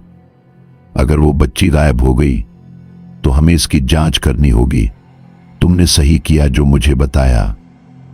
सिकंदर ने मनीष की आंखों में देखा और कहा, मुझे उस बच्ची का सच जानना है। मनीष, मैं वापस उस ब्रिज पर जाऊंगा। चाहे कुछ भी हो जाए, मैं यह रहस्य सुलझाकर ही रहूंगा। मनीष ने उसके कंधे पर हाथ रखते हुए कहा, सिकंदर, मैं तुम्हारी बात समझता हूं, लेकिन यह इलाका इस वक्त बहुत खतरनाक है। और जहां तक मुझे पता है, इस इलाके में कोई घर तो है नहीं। फिर भी मैं वादा करता हूं कि उस बच्ची को खोजने में तुम्हारी मदद करूंगा। लेकिन तुम्हें अपनी सुरक्षा का ख्याल रखना होगा। अगर मुझे उस बच्ची के बारे में कुछ भी पता चला तो मैं तुरंत तुम्हें बताऊंगा। उसने गहरी सांस लेते हुए कहा, मुझे माफ करना सिकंदर, लेकिन मैं तुम्हें आगे जाने नहीं दे सकता। इस जंगल में जो कैदी भागे हुए हैं वे बेहद खतरनाक और क्रूर हैं। वो किसी को भी बिना सोचे समझे मार सकते हैं। इसलिए मेरी सलाह है कि तुम अब वापस चले जाओ। सिकंदर ने सिर हिलाया, लेकिन उसके मन में ठान लिया था कि वह इस रहस्य को हर कीमत पर सुलझाएगा। जंगल के पार दिखने वाली धुंध अब उसके दिल में गहराते सवालों का प्रतीक बन चुकी थी। सिकंदर की बहस के बाद मनीष ने उसे वापस जाने की सलाह दी, लेकिन सिकंदर का मन शांत नहीं था। उसका हर ख्याल अब भी उस बच्ची के इर्द गिर्द घूम रहा था। उसने मनीष से विदाई ली, लेकिन लौटते वक्त उसके कदम भारी लग रहे थे। गाड़ी चलाते हुए उसकी निगाह बार बार जंगल की ओर उठ रही थी। उसका दिल मानने को तैयार नहीं था कि यह घटना यूं ही खत्म हो जाएगी। जैसे ही वह मुख्य सड़क पर पहुंचा, उसके दिमाग में अचानक एक ख्याल आया। उसे याद आया कि ब्रिज तक एक और कच्चा रास्ता जाता है, जो जंगल के बीच से होकर गुजरता था। यह रास्ता सुनसान और मुश्किल था, लेकिन सिकंदर को इससे फर्क नहीं पड़ता था। उसने गाड़ी की रफ्तार तेज की और मन ही मन ठान लिया कि वह रात को फिर उसी ब्रिज पर जाएगा। अगर मैं वापस न गया तो यह रहस्य मुझे चैन से जीने नहीं देगा, उसने खुद से बुदबुदाते हुए कहा। रात की स्याही धीरे धीरे गहरी हो रही थी। आसमान पर बादलों का घना आवरण चांदनी को पूरी तरह ढक चुका था। घने जंगल के भीतर 4 कैदी थके हुए, डर से पसीने से लथपथ, अंधेरे में किसी सुरक्षित रास्ते की तलाश कर रहे थे। ये सभी खूंखार अपराधी थे, जेल की 4 दीवारी तोड़कर भागे थे, लेकिन अब इस जंगल की काली गहराइयों में फंसे हुए थे। उनके चारों ओर अजीब सी घुटन और भयावहता थी। रात के कीड़ों की आवाजें और दूर कहीं उल्लू की धीमी चीख उनकी हर सांस में डर घोल रही थी। एक कैदी ने फुसफुसाते हुए कहा, हमें जल्दी यहां से निकलना होगा, पुलिस कभी भी हमें ढूंढ लेगी। दूसरे ने कहा, अगर यहां रुके तो पकड़े जाएंगे, हमें जंगल के बीच से होकर दूसरे शहर तक पहुंचना होगा। वे आपस में खुसफुसा रहे थे, लेकिन उनकी आवाजों में घबराहट और डर साफ झलक रहा था। तभी आसपास की झाड़ियों से हल्की हल्की सरसराहट सुनाई दी। सभी चुप हो गए, उनके कान खड़े हो गए और हर कोई अपनी जगह पर जम गया। वो क्या था? एक कैदी ने बमुश्किल फुसफुसाते हुए पूछा। झाड़ियों की आवाजें तेज हो रही थीं। ऐसा लग रहा था जैसे आसपास कोई बड़ी संख्या में दौड़ रहा हो। हर तरफ से झाड़ियां हिल रही थीं और उनका शोर तेज होता जा रहा था। कैदियों का डर अब उनके चेहरों पर साफ दिखाई देने लगा। शायद पुलिस आ गई है, तीसरे ने कहा। उसकी आवाज कांप रही थी। लेकिन तभी झाड़ियों के बीच से एक घातक गहरी गुर्राहट सुनाई दी। यह आवाज किसी इंसानी गले से निकलने वाली आवाज नहीं थी। हवा अचानक भारी हो गई, तापमान गिरने लगा, एक अजीब सी ठंडन उनकी हड्डियों तक को जमा दिया। और फिर जैसे ही सन्नाटा गहराने लगा, अंधेरे के पर्दे को चीरते हुए बाहर निकले पिच्छल पैरी सेना के शैतानी योद्धा। उनके उल्टे टेढ़े मेढ़े पैर जमीन पर अजीब सी चटकी आवाज पैदा कर रहे थे, मानो हर कदम के साथ धरती कंपा उठी हो। उनकी लाल चमकती आंखें अंधेरे को चीर रही थीं और उनके नुकीले दांत खून के प्यासे लग रहे थे। उनके काले फटे हुए शरीर से एक विषैली धुंध निकल रही थी जो चारों ओर के माहौल को और भी भयानक बना रही थी। जैसे जैसे वे आगे बढ़े, उनके पैरों की अजीब हरकतें और डरावनी गुर्राहट माहौल में गूंजने लगी। हर पिच्छल पैरी के चेहरे पर एक वहशीपन झलक रहा था और उनकी चंचल जीभें मानो किसी शिकार के स्वाद की प्रतीक्षा कर रही थीं। उनके उल्टे पैर इस बात का संकेत थे कि ये प्राणी सामान्य नहीं बल्कि शैतानी ताकतों का ही हिस्सा है। सन्नाटा अब टूट चुका था। हवा में उनकी दहाड़ और गुर्राहट जंगल के हर कोने तक पहुंचने लगी। उनके पीछे घनी धुंध छूट रही थी जो उनके हर कदम के साथ फैल रही थी। ऐसा लग रहा था मानो यह अंधेरा पूरी दुनिया को अपने कब्जे में लेना चाहता हो। उनकी भयानक आकृतियां इतनी विकराल थीं कि कैदी अपनी जगह जम गए। उनका कद इंसानों से 2 गुना बड़ा था और उनके नुकीले दांत अंधेरे में चमक रहे थे। उनकी जलती हुई लाल आंखें अंधेरे को चीर रही थीं। उनके लंबे पतले हाथ किसी शिकारी जानवर के पंजों जैसे थे जिनके नाखून तलवारों की तरह चमक रहे थे। उनके शरीर पर काले चमकीले चोगे लिपटे थे जो हवा में लहराते हुए उन्हें और भी भयानक बना रहे थे। पिच्छल पैरी सेना ने बिना एक पल गंवाए हमला कर दिया। पहले शैतान ने सबसे नजदीक खड़े कैदी पर छलांग लगाई। उसके लंबे नाखून कैदी की छाती को चीरते हुए आर पार हो गए। उसकी चीख जंगल में गूंज उठी, लेकिन इससे पहले कि कोई और कुछ समझ पाता, दूसरा शैतान झपट पड़ा। उसने दूसरे कैदी का गला इतनी ताकत से दबाया कि उसकी गर्दन से खून का फव्वारा छूट पड़ा। तीसरा कैदी भागने की कोशिश कर रहा था, लेकिन अंधेरे में 2 पिच्छल पैरियों ने उसे घेर लिया। उनके नुकीले दांत उसकी चमड़ी में धंस गए और वे उसका मांस नोच नोच कर खाने लगे। उसकी चीखें धीरे धीरे कमजोर होती गईं जब तक कि वह पूरी तरह खामोश नहीं हो गया। चौथे कैदी ने अपनी पूरी ताकत लगाकर झाड़ियों की ओर भागने की कोशिश की, लेकिन पीछे से एक शैतान ने अपनी लंबी मांसल दरांती जैसी नाखूनों को उसकी पीठ में गाड़ दिया। वह दर्द से चिल्लाया, लेकिन उसके पास बचने का कोई रास्ता नहीं था। पिच्छल पैरी ने उसे ऊपर उठाकर इतनी जोर से जमीन पर पटका कि उसकी हड्डियां टूटने की आवाज दूर तक गूंजी। पिच्छल पैरी सेना अब हर तरफ से इन कैदियों पर टूट पड़ी थी। उनकी गुर्राहट और डरावनी हंसी जंगल में गूंज रही थी। उनके नुकीले दांत और नाखून इन कैदियों के शरीर को चीर फाड़ रहे थे। खून की गंध हवा में फैल चुकी थी और जमीन पर खून की नदियां बह रही थीं। उनकी हरकतें जानवरों से भी ज्यादा क्रूर और हिंसक थीं। वे सिर्फ मार नहीं रहे थे, बल्कि इन कैदियों के शरीर के हर हिस्से को नोच नोच कर खा रहे थे। उनकी जलती आंखें और खून से सने चेहरे अंधेरे में और भी भयानक लग रहे थे। कुछ ही मिनटों में चारों कैदियों की चीखें खामोश हो गईं। सिर्फ पिच्छल पैरी सेना की गुर्राहट और मांस चबाने की आवाजें जंगल की खामोशी को तोड़ रही थीं। जंगल एक बार फिर अंधेरे और सन्नाटे में डूब गया, लेकिन अब उस जगह पर सिर्फ कैदियों के फटे हुए शरीर, बहता खून और पिच्छल पैरी सेना की क्रूरता के निशान थे, जो इस बात के गवाह थे कि पिच्छल पैरियों की सेना अब असम शहर की मत्स्य घाटी पहुंच चुकी थी। रात का समय तो आ ही चुका था। आसमान बादलों से घिरा था और हवा में अजीब सी ठंडक थी। इधर सिकंदर ने फिर से केक का डिब्बा और फूलों का गुलदस्ता लिया और गाड़ी में रख दिया। उसने अपनी घड़ी देखी।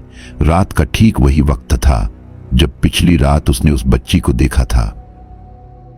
इस बार वह उस कच्चे रास्ते से ब्रिज तक जाने वाला था। रास्ता अंधेरे और जंगल से घिरा हुआ था, लेकिन उसके अंदर अब डर की जगह जिज्ञासा ने ले ली थी। उसकी गाड़ी की हेडलाइट्स कच्चे रास्ते पर पड़ रही थीं और हर तरफ पेड़ों की परछाइयों ने एक रहस्यमय माहौल बना दिया था। जो भी हो, मैं उस बच्ची का सच जानकर ही रहूंगा, उसने गहरी सांस लेते हुए कहा। सिकंदर का सफर अब एक और रहस्यमयी रात की ओर बढ़ रहा था। सिकंदर ने अपनी गाड़ी कच्चे रास्ते पर खड़ी की और ब्रिज की तरफ पैदल बढ़ने लगा। चारों ओर जंगल की सघन छाया, हवा में हल्की ठंडक और दूर कहीं से रात के जीवों की आवाजें माहौल को और रहस्यमय बना रही थीं। वह उसी पत्थर पर पहुंचा जहां पिछली रात उसने उस बच्ची के साथ केक रखा था। उसने धीरे से केक का डिब्बा निकाला और पत्थर पर रख दिया। फिर उसने चांद की ओर देखा, वही चांद जिसकी खूबसूरती की तारीफ उस बच्ची ने पिछली रात की थी। उसकी चमक आज भी वैसी ही थी, मानो उसी की गवाही देने आया हो। सिकंदर पत्थर पर बैठकर इंतजार करने लगा। उसका दिल धीरे धीरे तेजी से धड़कने लगा था, मानो किसी अदृश्य संकेत का इंतजार कर रहा हो। तभी अचानक पास से एक मीठी कोमल आवाज ने उसकी सोच को तोड़ दिया। तो आप आ ही गए मुझसे फिर मिलने, वो भी मेरा पसंदीदा केक लेकर। आवाज में वही मासूमियत और सुकून था।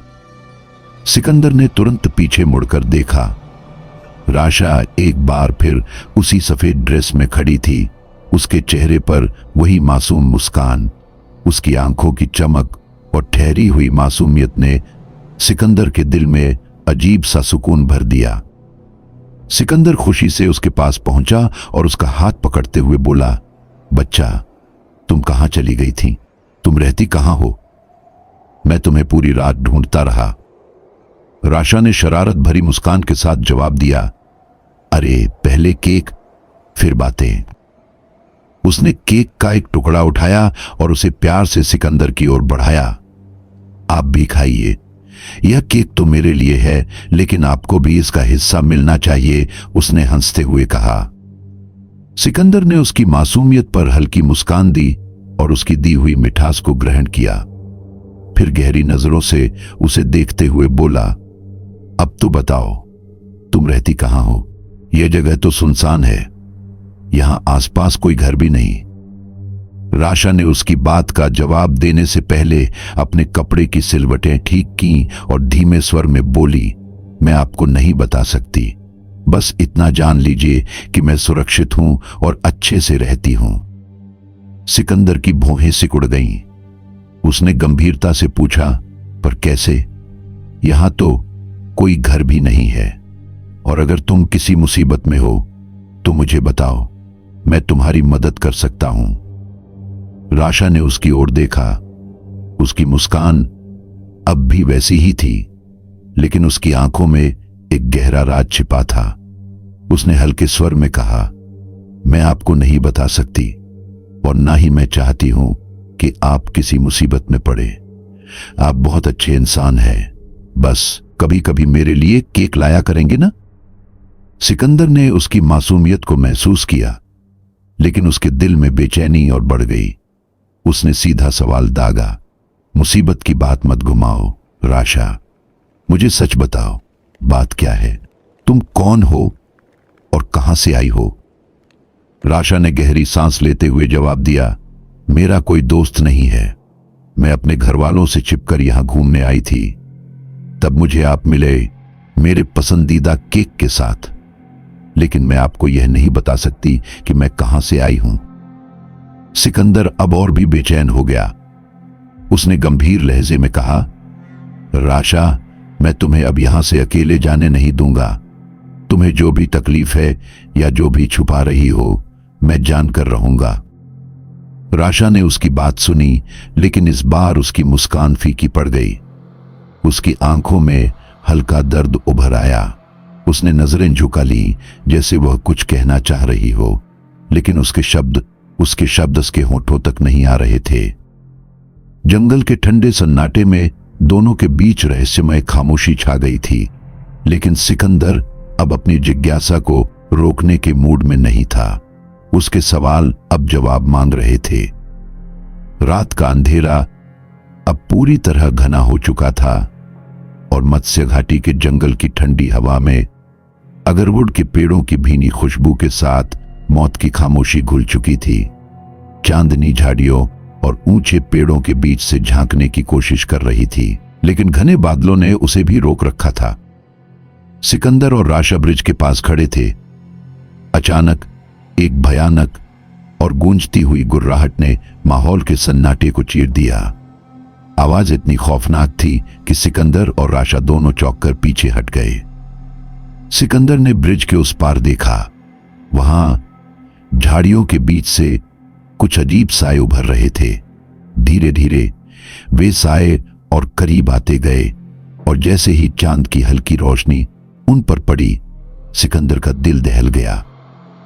जंगल में कैदियों को बुरी तरह मारने के बाद चर्मसुता के भयानक शैतान अब यहां भी आ चुके थे, लेकिन इन शैतानों के बीच की एक खासियत ने इस नजारे को और भी डरावना बना दिया। उनके पैर उल्टे और अजीब तरह से मुड़े हुए थे, मानो इंसान के पैर से उल्टी दिशा में बने हों।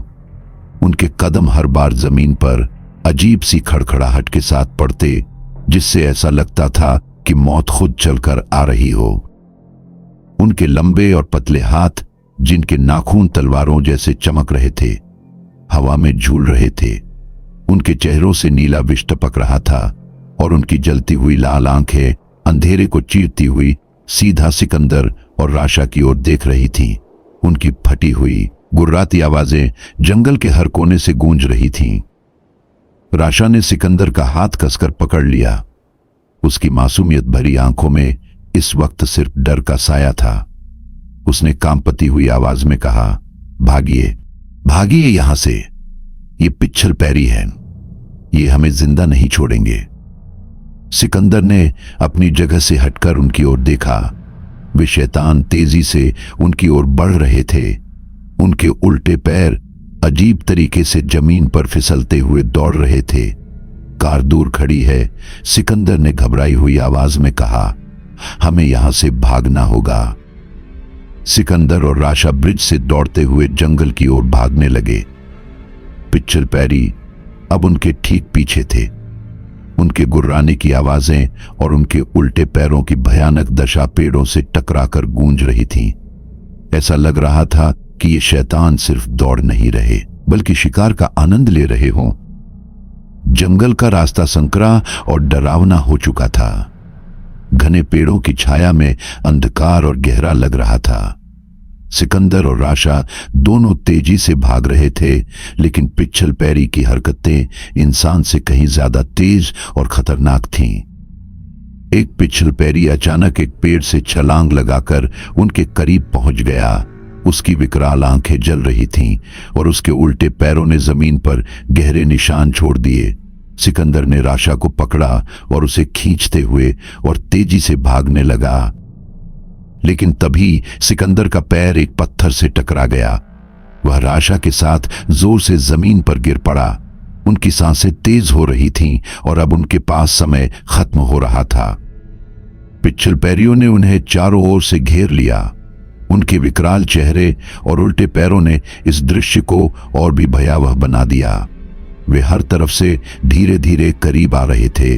उनकी गुर्राहट और भयानक आवाजें अब और तेज हो रही थीं। राशा डर के मारे सिकंदर से लिपट गई। अब हमारा बचना मुश्किल है, सिकंदर ने खुद से कहा। तभी राशा ने अचानक एक भयानक आवाज में चिल्लाया। उसकी आवाज इतनी तीखी और असामान्य थी कि खुद पिच्छल पैरी भी एक पल के लिए रुक गए। सिकंदर ने हैरानी से राशा की ओर देखा। उसका रंग बदलने लगा था। उसकी त्वचा अब सुनहरी हो रही थी और उसके बाल हवा में उड़ने लगे थे। उसकी आंखों से तेज नीली रोशनी निकल रही थी जो अंधकार को चीर रही थी। उसके चारों ओर एक अजीब सी ऊर्जा की लहर फैलने लगी। पिच्छल पैरी राशा का बढ़ता कद और उसकी चमकती आभा देखकर अब घबराने लगे। उनके पीछे हटते कदम और उनकी गुर्राहट में डर साफ झलक रहा था। लेकिन राशा की उपस्थिति अब किसी दिव्य शक्ति की तरह महसूस हो रही थी। उसकी आवाज, जो अब एक गूंज बनकर जंगल के हर कोने में फैल रही थी, पिच्छल पैरी सेना को और अधिक विचलित कर रही थी। पास ही बहती चमचमाती ब्रह्मपुत्र नदी, जिसकी सतह पर चांद की रोशनी एक दर्पण की तरह पड़ रही थी, अचानक हलचल में आ गई। पहले शांत बहाव अब एक उग्र प्रवाह में बदलने लगा। राशा ने अपनी चमचमाती आंखों से उस नदी की ओर देखा और मानो पानी उसकी शक्ति को पहचानकर उसकी आज्ञा का पालन करने लगा हो। नदी की लहरें ऊंची उठने लगी और उनका बहाव इतना तेज हो गया कि आसपास के पत्थर और झाड़ियां बहने लगीं।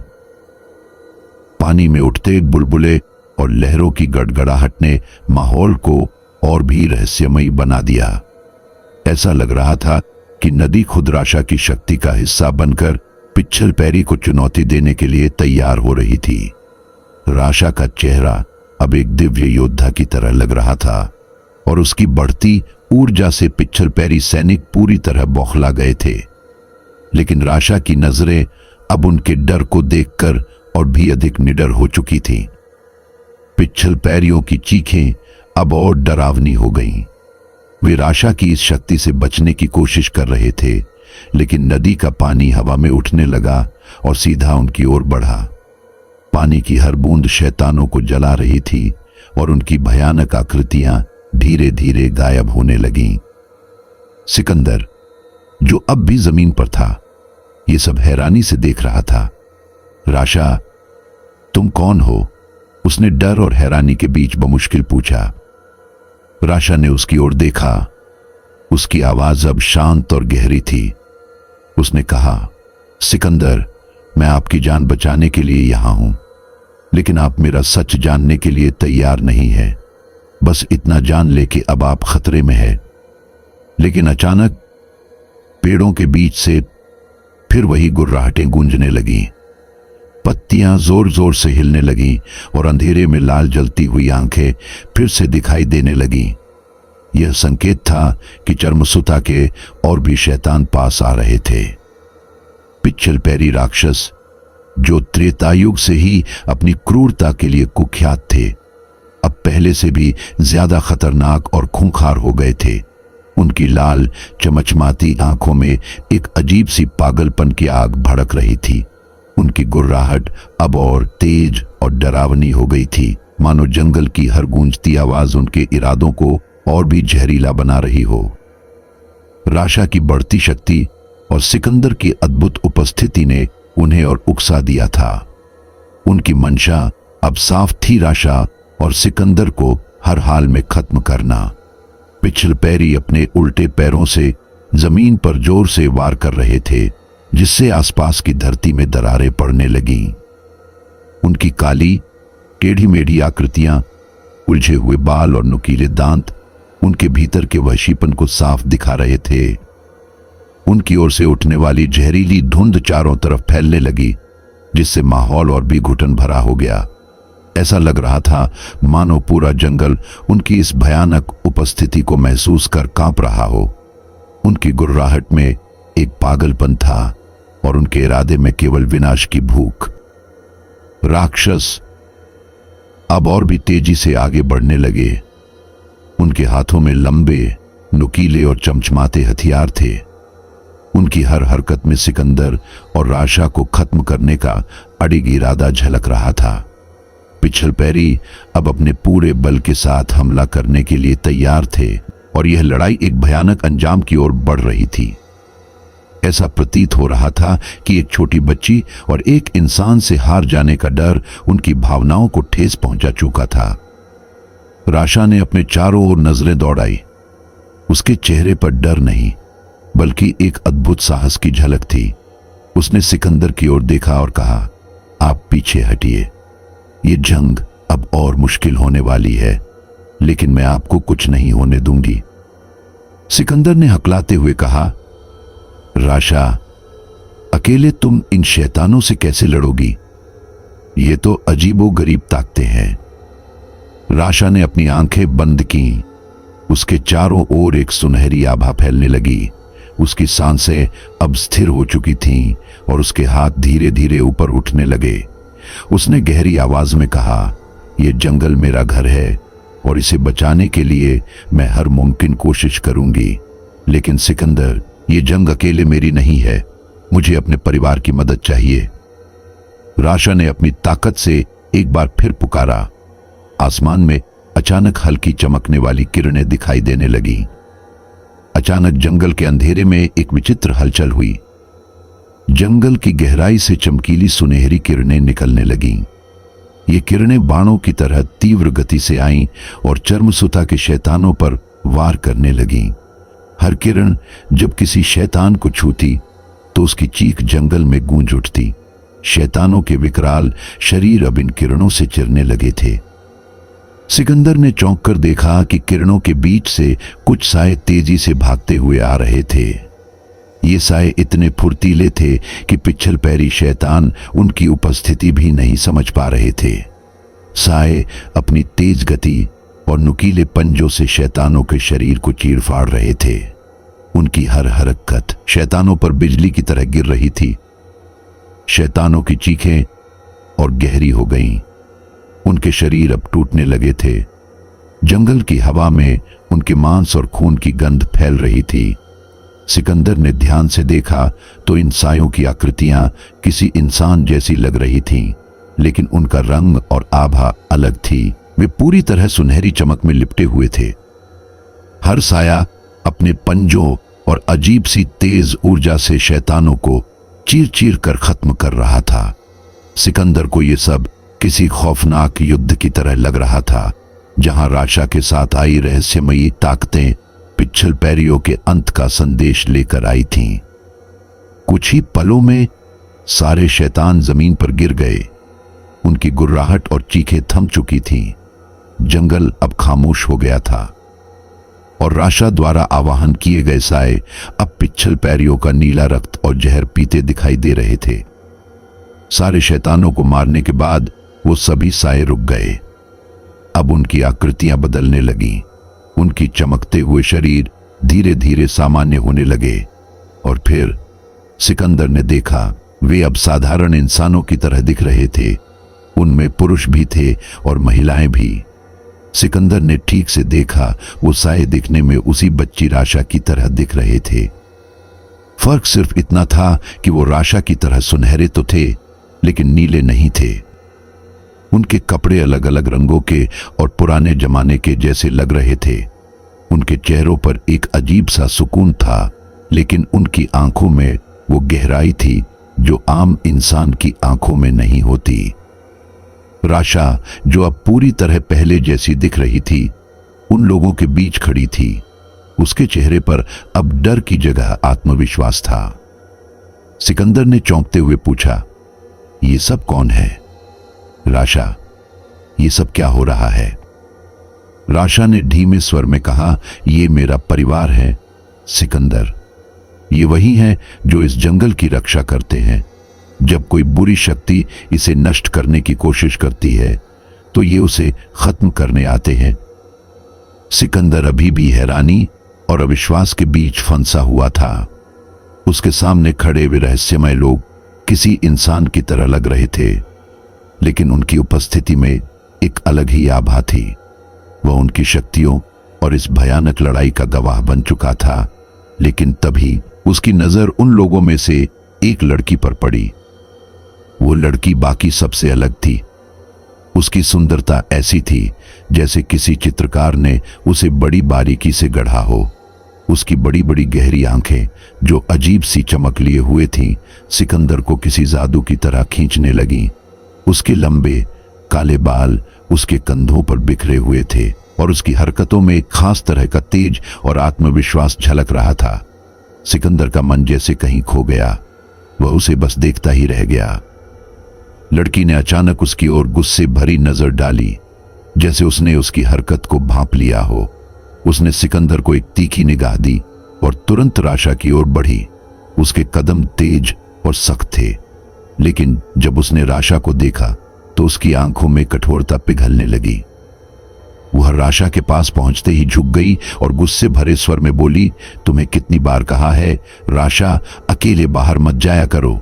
आज अगर तुम उनके हाथ लग जाती तो क्या होता? उसकी आवाज में चिंता और प्यार दोनों झलक रहे थे। राशा, जो अब सामान्य दिख रही थी, ने कुछ कहने की कोशिश की, लेकिन वह लड़की उसे कसकर गले लगा चुकी थी। उसकी आंखें अब भीगी हुई थीं और उसकी आवाज में हल्की सी कांप थी। तुमने कभी हमारी बातों को गंभीरता से नहीं लिया। सिकंदर, जो अभी भी उस लड़की को देख रहा था, पूरी तरह सम्मोहित था। उसके लिए यह सब किसी फिल्म के दृश्य जैसा था। उसे लग रहा था कि वह किसी और ही दुनिया में आ चुका है। तभी पास में खड़ा एक आदमी, जिसकी उम्र करीब 40 साल के आसपास लग रही थी, ने उस लड़की की ओर एक इशारा किया। वह आदमी लंबा, सख्त चेहरा लिए हुए था और उसकी आंखों में रहस्यमय गहराई थी। उसने अपनी उंगली से सिकंदर की ओर इशारा किया। लड़की ने उसकी बात समझी। उसने अपनी भीगी आंखों को पोंछा और सिकंदर की ओर घूमी। उसकी गहरी नजरें अब सिकंदर पर टिकी थी। उसने सख्त लेकिन नियंत्रित आवाज में कहा, हमारे पीछे चलो। सिकंदर कुछ समझ नहीं पाया, लेकिन वह बिना कुछ कहे उनके पीछे पीछे चलने लगा।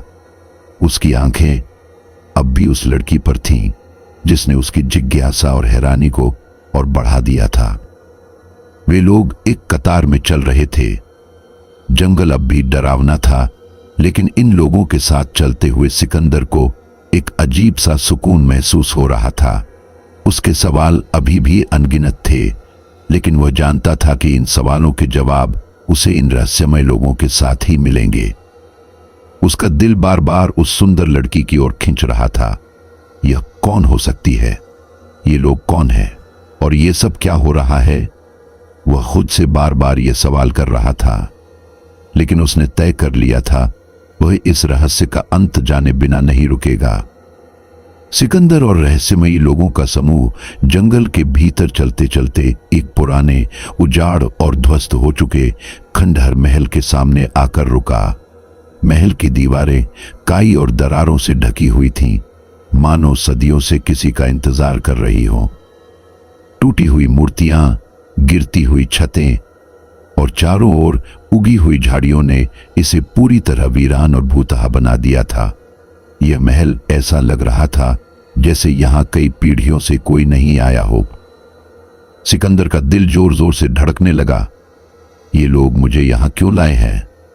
ये खंडहर, ये क्या जगह है? उसने खुद से कहा, लेकिन बाहर से शांत रहने की कोशिश की।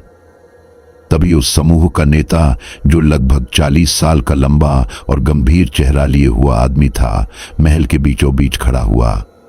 उसके पास वही खूबसूरत लड़की थी जिसकी आंखों में अजीब सी चमक थी।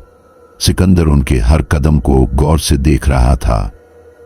नेता ने गहरी सांस ली, फिर अपनी बाहों को ऊपर उठाया और एक चक्रवात की तरह घूमते हुए मंत्रोच्चार करने लगा। उसके हर कदम में अद्भुत गति और तालमेल था, मानो वह किसी प्राचीन नृत्य का प्रदर्शन कर रहा हो। उसकी तेजी से घूमती हुई आकृति हवा को कांपाने लगी। जय हो, शक्ति की महारानी की जय हो, त्रिभुवन की नायिका संहारिणी की जय हो, जिकिलकाय नमः, काल की देवी, महाकाल की शक्ति, शक्ति रूपाय स्वाहा, त्रिलोक विजयी महामाया की जय। नेता ने अपने दोनों हाथ आसमान की ओर उठाए और उनका गगनभेदी स्वर चारों ओर गूंजने लगा। यह स्वर मानो अंधकार को चीरकर पूरे जंगल में फैल गया। आओ लड़ो, आओ संहार करो, अधर्म का नाश हो, धर्म का उजाला हो। महाकाली की शक्ति से हम अमर हैं। जे त्रिलोक के विजयन देही, मृत्यु का नृत्य हो और विजय का गान। ढोल की तेज आवाजों के साथ सैनिक अपनी तलवारें और भाले हवा में उठाकर जोर से चिल्लाए। उनके चेहरों पर साहस और क्रोध की ज्वाला थी। महामाया की महिमा है। पिछल पैरियों की सेना तैयार है। जिकिलकाय नमः। हम न झुकेंगे, हम न रुकेंगे। महादेव के नाम पर संहार करेंगे। एक भयंकर गर्जना पूरे जंगल को कंपा देती है। योद्धा अपने हथियार लिए पूरी ताकत के साथ आगे बढ़ते हैं। उनके कदमों की गूंज और उनकी गर्जना पूरे माहौल को भयावह और प्रेरणादायक बना देती है। यह युद्ध का आह्वान था, एक ऐसी पुकार जिसने अंधकार को चुनौती दी थी। नेता के शब्दों ने वातावरण को जैसे जादुई बना दिया। मंत्र के साथ उसकी हर हरकत हवा में लहर पैदा कर रही थी। लड़की ने भी उसकी नकल करते हुए अपनी कलाइयों को घुमाया और अपने कदमों से एक अद्भुत नृत्य शुरू कर दिया। सिकंदर मंत्र और नृत्य के इस अनोखे संगम को देखते हुए पूरी तरह स्तब्ध था। हवा अचानक ठंडी हो गई और महल के चारों ओर की झाड़ियां अपने आप पीछे हटने लगीं। आसमान में गहराता अंधेरा अब और भी रहस्यमयी लगने लगा। फिर जैसे ही उन्होंने अंतिम शब्द कहा और अपनी हथेलियों को महल की ओर बढ़ाया, पूरा खंडहर अचानक से कांपने लगा। जर्जर दीवारें धीरे धीरे अपनी जगह पर खड़ी होने लगीं। टूटी हुई मूर्तियां अपनी मूल स्थिति में लौटने लगीं। झाड़ियां गायब हो गईं और एक सुनहरी आभा पूरे महल को घेरने लगी। सिकंदर की आंखें चौंधिया गईं। उसके सामने जो कुछ था वह पूरी तरह बदल चुका था। उजाड़ खंडहर अब एक अद्भुत भव्य किला बन चुका था। ऊंची ऊंची मीनारें, चमचमाते झूमर और सजीव लगने वाले प्राचीन नक्काशीदार दरवाजे किसी राजमहल की तरह जगमगा रहे थे। किले के चारों ओर सुंदर दीवारें थीं जिन पर प्राचीन कथाएं उकेरी गई थीं। सिकंदर का मुंह खुला रह गया। ये सब क्या है? ये जगह अचानक कैसे बदल गई? नेता ने उसकी ओर देखा और मुस्कुराते हुए कहा, यह हमारी दुनिया का द्वार है। जो इस रहस्य को समझ सकता है वही यहां प्रवेश पा सकता है।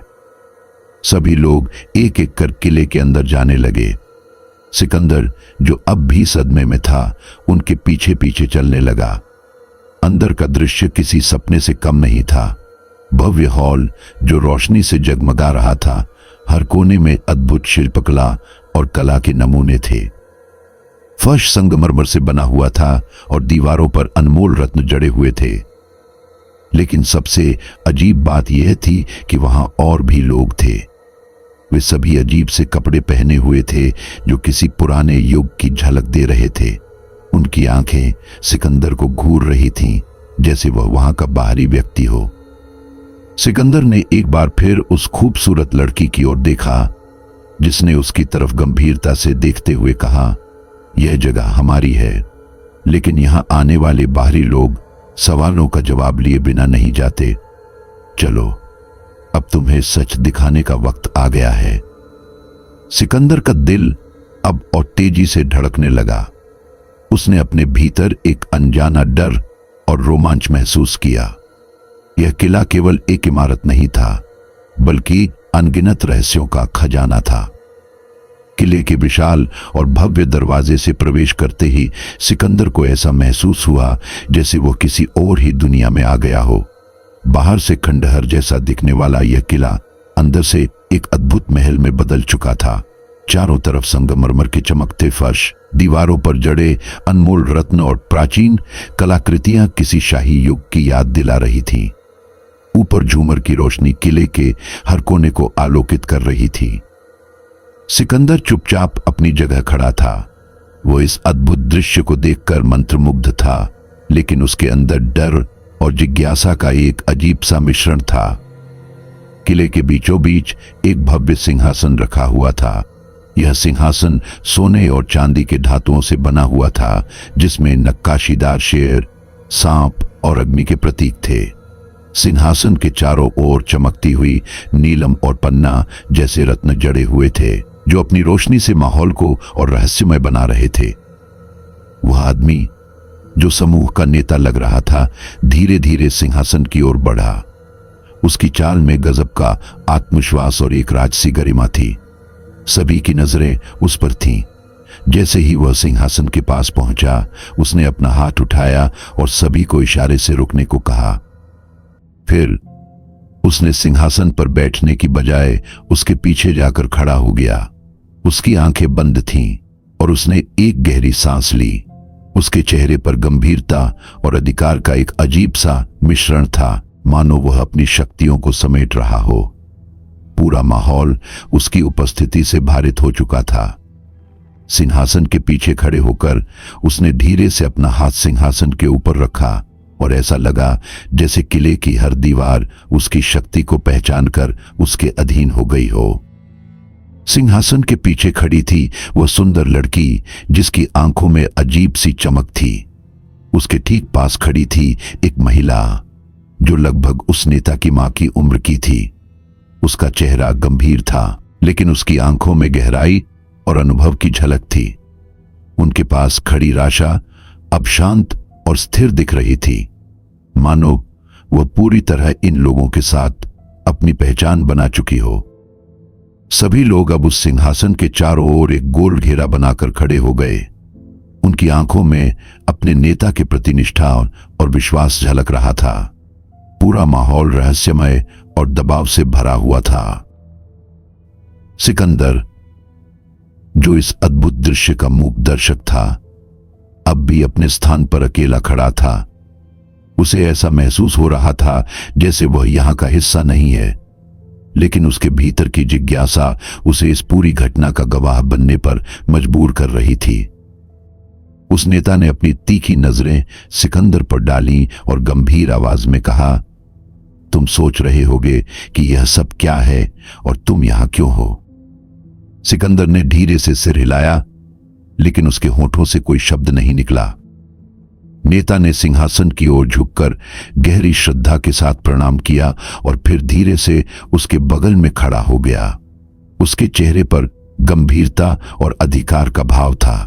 उसकी आवाज, जो अब गूंज बनकर किले की दीवारों से टकरा रही थी, में एक रहस्यमयी गंभीरता थी। उसने कहा, यह कोई साधारण किला नहीं है। यह पिशाचों की शक्ति, ज्ञान और रहस्यों का केंद्र है। जो लोग बाहर की दुनिया में इसे खंडहर समझते हैं, वे इसकी असली शक्ति और महत्व को कभी नहीं जान सकते। उसने सिकंदर की ओर तीखी नजरों से देखा और अपनी बात जारी रखी, लेकिन तुम्हारा यहां आना महज एक इत्तेफाक नहीं है। यह किला उन्हीं को अपना रहस्य दिखाता है जो इसके योग्य होते हैं। जो इसके भीतर प्रवेश करते हैं वे या तो अमर होते हैं या नष्ट। उसकी बात सुनकर कक्ष में खड़े हर पिशाच ने अपने सिर झुका लिए, मानो उसकी बात पत्थर की लकीर हो। उसने अपनी नजरें सिकंदर पर टिका दी और गहरी आवाज में कहा, तुम्हारे साथ कुछ तो ऐसा है जो तुम्हें इस किले ने स्वीकारा है। सिकंदर के अंदर अब और सवाल उठने लगे। वह चुपचाप खड़ा रहा, लेकिन उसकी नजरें उस लड़की पर बार बार टिक रही थीं। वह सोच रहा था कि इस जगह और इन लोगों का सच क्या है। पिशाच शब्द सुनते ही सिकंदर के कान खड़े हो गए थे, मानो उस एक शब्द ने पूरे वातावरण में गूंजते हुए उसके भीतर की जिज्ञासा और भय दोनों को एक साथ जगा दिया हो। सिकंदर ने खुद को शांत रखने की कोशिश की, लेकिन उसके माथे पर पसीने की एक हल्की परत उभर आई थी। पिशाच, यह शब्द उसके दिमाग में गूंजने लगा।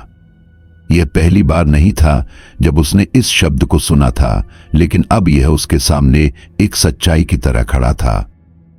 किले के भीतर का माहौल अचानक और भी भारी और गंभीर हो गया। सिकंदर सन्नाटे में ठिठक गया था और उसकी नजर जैसे ही दरबार के प्रवेश द्वार की ओर गई, उसने देखा कि दो बड़े और भयंकर नर पिशाच इंस्पेक्टर मनीष को घसीटते हुए दरबार में ला रहे थे। मनीष का चेहरा घबराहट और थकावट से भरा हुआ था और उसके कपड़े मिट्टी और खून से सने हुए थे। सिंहासन के पास खड़े नेता ने जैसे ही मनीष को देखा, उसकी तीखी नजरें मनीष पर गड़ गईं। उसके चेहरे पर गुस्से और संदेह की गहरी लकीरें उभर आईं। उसने धीरे धीरे अपने सिर को झुकाकर मनीष को ध्यान से देखा और फिर एक गहरी सांस लेते हुए अपनी आंखों को और संकुचित कर लिया। दरबार में खड़े पिशाच योद्धाओं ने अपने कदम पीछे खींच लिए, लेकिन उनके चेहरों पर एक अजीब सी जिज्ञासा थी। चारों ओर ऐसा सन्नाटा छा गया था कि केवल मनीष की भारी घबराई हुई सांसों की आवाज दरबार में गूंज रही थी। नेता ने अपनी गहरी और गूंजती आवाज में कहा, इसे यहां क्यों लाए हो? यह हमारी पवित्र भूमि तक कैसे पहुंचा? नर पिशाचों में से एक ने आगे बढ़कर कहा, यह हमारे किले के पास मंडरा रहा था। इसकी हरकतें संदिग्ध थीं। हमें शक है कि यह हमारा दुश्मन हो सकता है। मनीष को दो मजबूत पिशाचों ने कसकर पकड़ रखा था। उनके चेहरे सख्त थे और उनकी पकड़ इतनी मजबूत थी कि मनीष की हलचल भी मुश्किल हो रही थी। उनमें से एक आदमी जिसने मनीष को पकड़ा था, नेता की ओर झुकते हुए बोला, यह शायद चर्मसुता का कोई जासूस हो। यह सुनते ही नेता को गुस्सा आ गया। उसकी गहरी रौबदार आवाज पूरे हॉल में गूंज उठी, इसे मार दो। इसे जिंदा छोड़ना खतरे से खाली नहीं। उसके आदेश ने पूरे कक्ष को एक पल के लिए ठंडा कर दिया। चारों ओर खड़े लोग हलचल में आ गए। माहौल में अब खून की गंध की आहट थी। लेकिन तभी सिकंदर ने तेज आवाज में कहा, रुको, इसे मत मारो, यह मेरा दोस्त है। नेता ने अपनी भौहें सिकोड़ ली और अपनी गहरी नजर सिकंदर पर डाली। उसके चेहरे पर सवालिया भाव थे, लेकिन वह शांत रहा। सिकंदर ने मनीष की ओर देखते हुए कहा, मनीष, तुम यहां क्या कर रहे हो? मनीष ने अपनी भारी सांसों को संभालते हुए कहा, मैं उन कैदियों का पता लगाने के लिए इस जंगल में आया था, लेकिन तभी मैंने एक छोटी बच्ची की चीखें सुनी। मैं दौड़ता हुआ उस ओर गया और मैंने सब कुछ अपनी आंखों से देखा, वहां जो हुआ और तुम कैसे भाग रहे थे। उसने सिकंदर को गंभीरता से देखा और कहा, जब मैंने देखा कि ये लोग तुम्हें अपने साथ लेकर जा रहे हैं, तो मैं तुम्हारे पीछे पीछे चला आया। मुझे लगा तुम्हें मेरी मदद की जरूरत पड़ सकती है। सिंहासन के पास खड़े नेता ने अपनी कड़ी पैनी नजरें मनीष के चेहरे पर टिका दी। उसकी आंखों में अजीब सा ठहराव था, मानो वह मनीष की आत्मा को भेद कर उसकी हर छिपी हुई सच्चाई को परखने की कोशिश कर रहा हो। सिकंदर ने दोबारा अपने स्वर में दृढ़ता लाते हुए कहा, देखिए, ये मेरा दोस्त है, यह भरोसे लायक है, इसे नुकसान पहुंचाने का कोई कारण नहीं है। अगर आपको मुझ पर भरोसा है तो इसे भी सुरक्षित मानिए। नेता ने कुछ पल सोचा। उसकी आंखें मनीष और सिकंदर के बीच घूम रही थीं। पूरा कक्ष अब भी शांत था, मानो हर कोई उसके अगले आदेश का इंतजार कर रहा हो। अंततः उसने गहरी सांस ली और सख्त लहजे में कहा, ठीक है, लेकिन अगर यह आदमी हमारी किसी भी बात में दखल देगा तो इसे यहां से बाहर नहीं जाने दिया जाएगा। मनीष की पकड़ अब ढीली हो गई। वह 2 कदम आगे बढ़कर सिकंदर के पास आया और उसकी ओर देखा। सिकंदर, ये सब क्या है? ये लोग कौन है? और ये महल? सिकंदर ने धीमे स्वर में कहा, मनीष, ये सब मैं भी समझने की कोशिश कर रहा हूं, लेकिन इतना जान लो, ये लोग कोई साधारण इंसान नहीं है। तुम यहां रहो और ध्यान से देखो, हमें इनके बारे में और जानने की जरूरत है। मनीष ने सिर हिलाया, लेकिन उसके चेहरे पर अभी भी असमंजस और डर साफ झलक रहा था। कक्ष का माहौल अब भी गंभीर था, लेकिन यह साफ था कि मनीष की उपस्थिति ने स्थिति को और जटिल बना दिया था। जैसे ही मनीष को छोड़ने का आदेश मिला, माहौल में एक पल के लिए सन्नाटा छा गया। मनीष धीरे धीरे सिकंदर के पास आकर खड़ा हो गया। सिकंदर ने उसकी ओर सांत्वना भरी नजर डाली, लेकिन मनीष के चेहरे पर घबराहट के भाव अब भी साफ झलक रहे थे। सिंहासन के पास खड़ा नेता, जो अब तक समूह का नेतृत्व करता दिख रहा था, चुपचाप खड़ा था। वह सिंहासन के ठीक बगल में खड़ा था, अपने एक हाथ से सिंहासन की चमचमाती पीठ को छूता हुआ, मानो उसके और सिंहासन के बीच कोई गहरा संबंध हो। लेकिन तभी कक्ष के मुख्य दरवाजे से एक नया व्यक्ति अंदर दाखिल हुआ। उसकी उपस्थिति इतनी भारी थी कि पूरे कक्ष का माहौल एकदम बदल गया, मानो मातम छा गया हो। वह व्यक्ति लगभग 60-70 के करीब लग रहा था। उसकी लंबी, मजबूत कदकाठी, गहरी आंखें और चेहरे पर कठोरता उसे बाकी सभी से अलग बना रही थी। उसने जैसे ही कमरे में प्रवेश किया, हर कोई धीरे धीरे झुकने लगा। यहां तक कि सिंहासन के पास खड़ा नेता भी उसकी ओर देखकर एक कदम पीछे हट गया और सिर झुका लिया। सिकंदर को अब समझ में आया कि यह आदमी इस पूरी जगह का असली मुखिया था। उसकी उपस्थिति में हर कोई अपने शब्दों और हरकतों को माप कर रहा था। वह व्यक्ति धीरे धीरे सिंहासन के पास पहुंचा, लेकिन उसने उस पर बैठने की जगह उसके बगल में खड़े नेता की ओर देखा। उसकी आवाज में गंभीरता और कठोरता का मेल था। यह क्या हो रहा है? ये बाहरी लोग यहां क्यों हैं? सिंहासन के पास खड़े नेता ने तुरंत सिर झुकाकर कहा, हुकुम, ये लोग जंगल में हमारे आसपास देखे गए।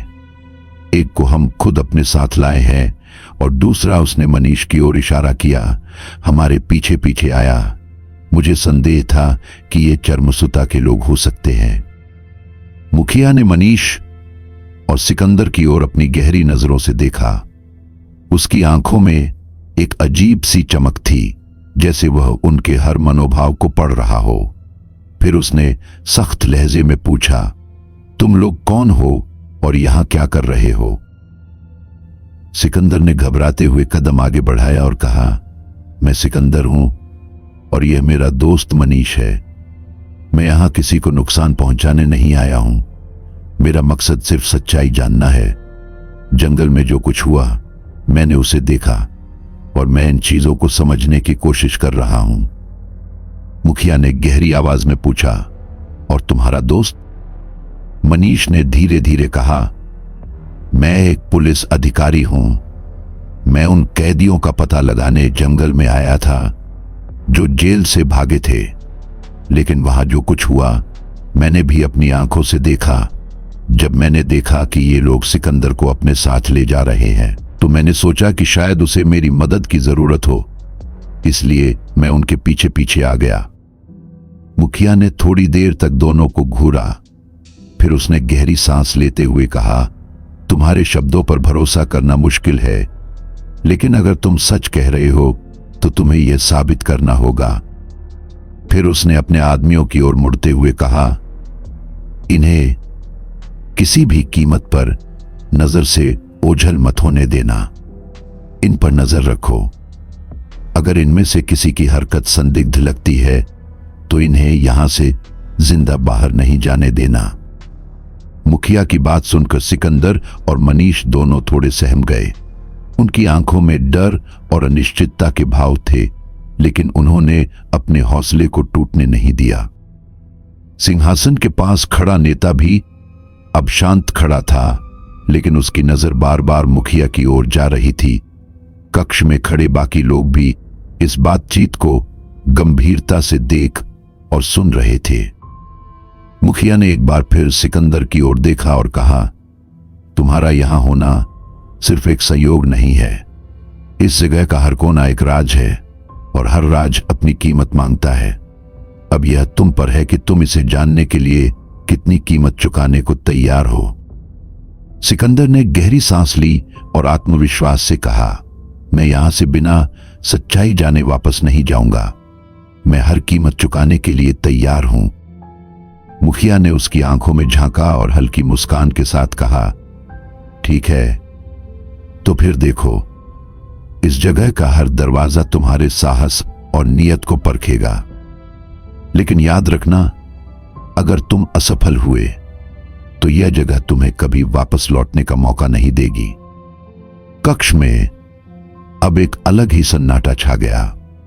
सिकंदर और मनीष दोनों को समझ में आ चुका था कि यह केवल शुरुआत थी और आगे जो भी होगा वह उनकी हिम्मत और धैर्य की सबसे बड़ी परीक्षा लेने वाला था। मुखिया ने गहरी सांस लेते हुए सिकंदर और मनीष की ओर देखा। उसकी आवाज में एक अजीब सा ठहराव और रहस्य था जो हर शब्द को और भी भारी बना रहा था। वैसे हमें किसी इंसान की मदद की जरूरत थी, और अब चूंकि तुम दोनों ने हमें देख ही लिया है और इस जगह के रहस्यों को महसूस कर लिया है, तुम्हें सब कुछ बताना जरूरी हो गया है, मुखिया ने गंभीरता से कहा। सिकंदर ने उनकी आंखों में झांकते हुए कहा, मुझे कुछ समझ नहीं आ रहा। आप लोग असल में है क्या? और ये जगह ये कौन सी है? यह सब किसी सपने जैसा लग रहा है। मुखिया ने एक हल्की मुस्कान दी, लेकिन उसकी आंखों में रहस्यमयी गहराई बनी रही। उसने अपनी मजबूत आवाज में जवाब दिया, मेरा नाम अविचल है, मैं इन सभी का सरदार हूं। उसने सिंहासन के पास खड़े लोगों की ओर इशारा करते हुए कहा, ये मेरी बेटी इंद्राणी है। सिकंदर ने इंद्राणी की ओर देखा, जो उसकी ओर गंभीर निगाहों से देख रही थी। उसकी सुंदरता अब और भी रहस्यमयी लग रही थी। मुखिया ने आगे कहा, यह मेरा बेटा किरणजय है। उसने उस लंबे बलिष्ठ नेता की ओर इशारा किया जो बेहद सतर्क नजर आ रहा था, और यह मेरी पत्नी रंभा। मुखिया ने एक सुंदर लेकिन गंभीर महिला की ओर इशारा करते हुए कहा। रंभा का चेहरा ऐसा था जैसे उसने सदियों के अनुभवों को अपने भीतर समेट रखा हो। मुखिया ने फिर अपनी आवाज को और गहरा करते हुए कहा, हम सभी प्रेत योनि से जन्मे रक्त पिपासु पिशाच हैं। हम हजारों सालों से इस धरती पर रह रहे हैं, छिपकर, इंसानों से दूर। सिकंदर और मनीष के शरीर में सिहरन दौड़ गई। वे कुछ बोलने की कोशिश कर रहे थे, लेकिन शब्द उनके गले में अटक गए। मुखिया ने उनकी प्रतिक्रिया को नजरअंदाज करते हुए अपनी बात जारी रखी, और राशा, वह मेरे बड़े बेटे एकाक्ष की बेटी है। मुखिया ने अपनी गहरी और भारी आवाज में बात जारी रखी। उसका हर शब्द ऐसा लग रहा था जैसे सदियों के दर्द और संघर्ष की कहानी कह रहा हो। उसने एक लंबी सांस ली और कहा, वैसे हमारी रहनी करनी इंसानों जैसी ही है। हम खाते पीते जीते जागते उन्हीं की तरह है, पर इंसानों से संबंध बनाना हमारे उसूलों के खिलाफ था। इसीलिए हमने हमेशा अपनी दुनिया को उनसे अलग रखा। उसकी आंखों में अतीत की छाया साफ झलक रही थी। ब्रह्मा जी के समय से हजारों सालों से हमारी और पिछल पैरी शैतानों के बीच जंग छिड़ी हुई है।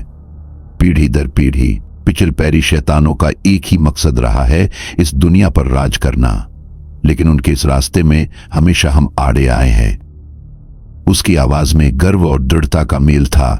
उसने सिंहासन के पास खड़े अपने साथियों की ओर देखा और कहा, हमने हजारों सालों से उन्हें रोके रखा है। जाने कितने साथी इस लड़ाई में खो दिए, जाने कितनी कुर्बानियां दी, लेकिन हमने कभी हार नहीं मानी। इंसानों को इस बात की भनक भी नहीं है कि उनके चारों ओर किस तरह का युद्ध चल रहा है।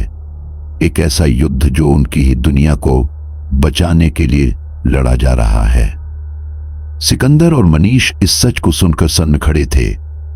उनके लिए यह सब कल्पना से परे था। मुखिया ने एक ठंडी लेकिन गहरी नजर सिकंदर पर डाली और कहा, पिछल पैरी शैतानों का सरदार हिरण्यकश्यप और उसकी पत्नी चर्मसुता, ये दोनों इस जंग के सबसे बड़े दुश्मन हैं। हिरण्यकश्यप की क्रूरता और चर्मसुता की चालाकी ने उनकी पीढ़ी को हमेशा मजबूत बनाए रखा है। उनके कारण ही यह जंग अब भी जारी है। उनका मकसद साफ है, इस पूरी दुनिया को अपने अधीन करना, और हम उनके इस सपने को कभी सच नहीं होने देंगे। उसकी आवाज में अब एक अलग ही जज्बा और आक्रोश झलकने लगा था। उसने अपनी गंभीर और गूंजती हुई आवाज में कहा, पिछल पैरी अपनी संख्या और ताकत बढ़ाने के लिए हर हद पार कर चुके हैं। उनकी क्रूरता और बुराइयों की कोई सीमा नहीं है। वे मासूम और भोले भाले युवाओं को अपनी शैतानी चालों में फंसाते हैं। वे उन्हें बहकाते हैं, उनका भरोसा तोड़ते हैं और फिर उन्हें अपने जाल में कैद कर उनकी मासूमियत को छीन लेते हैं।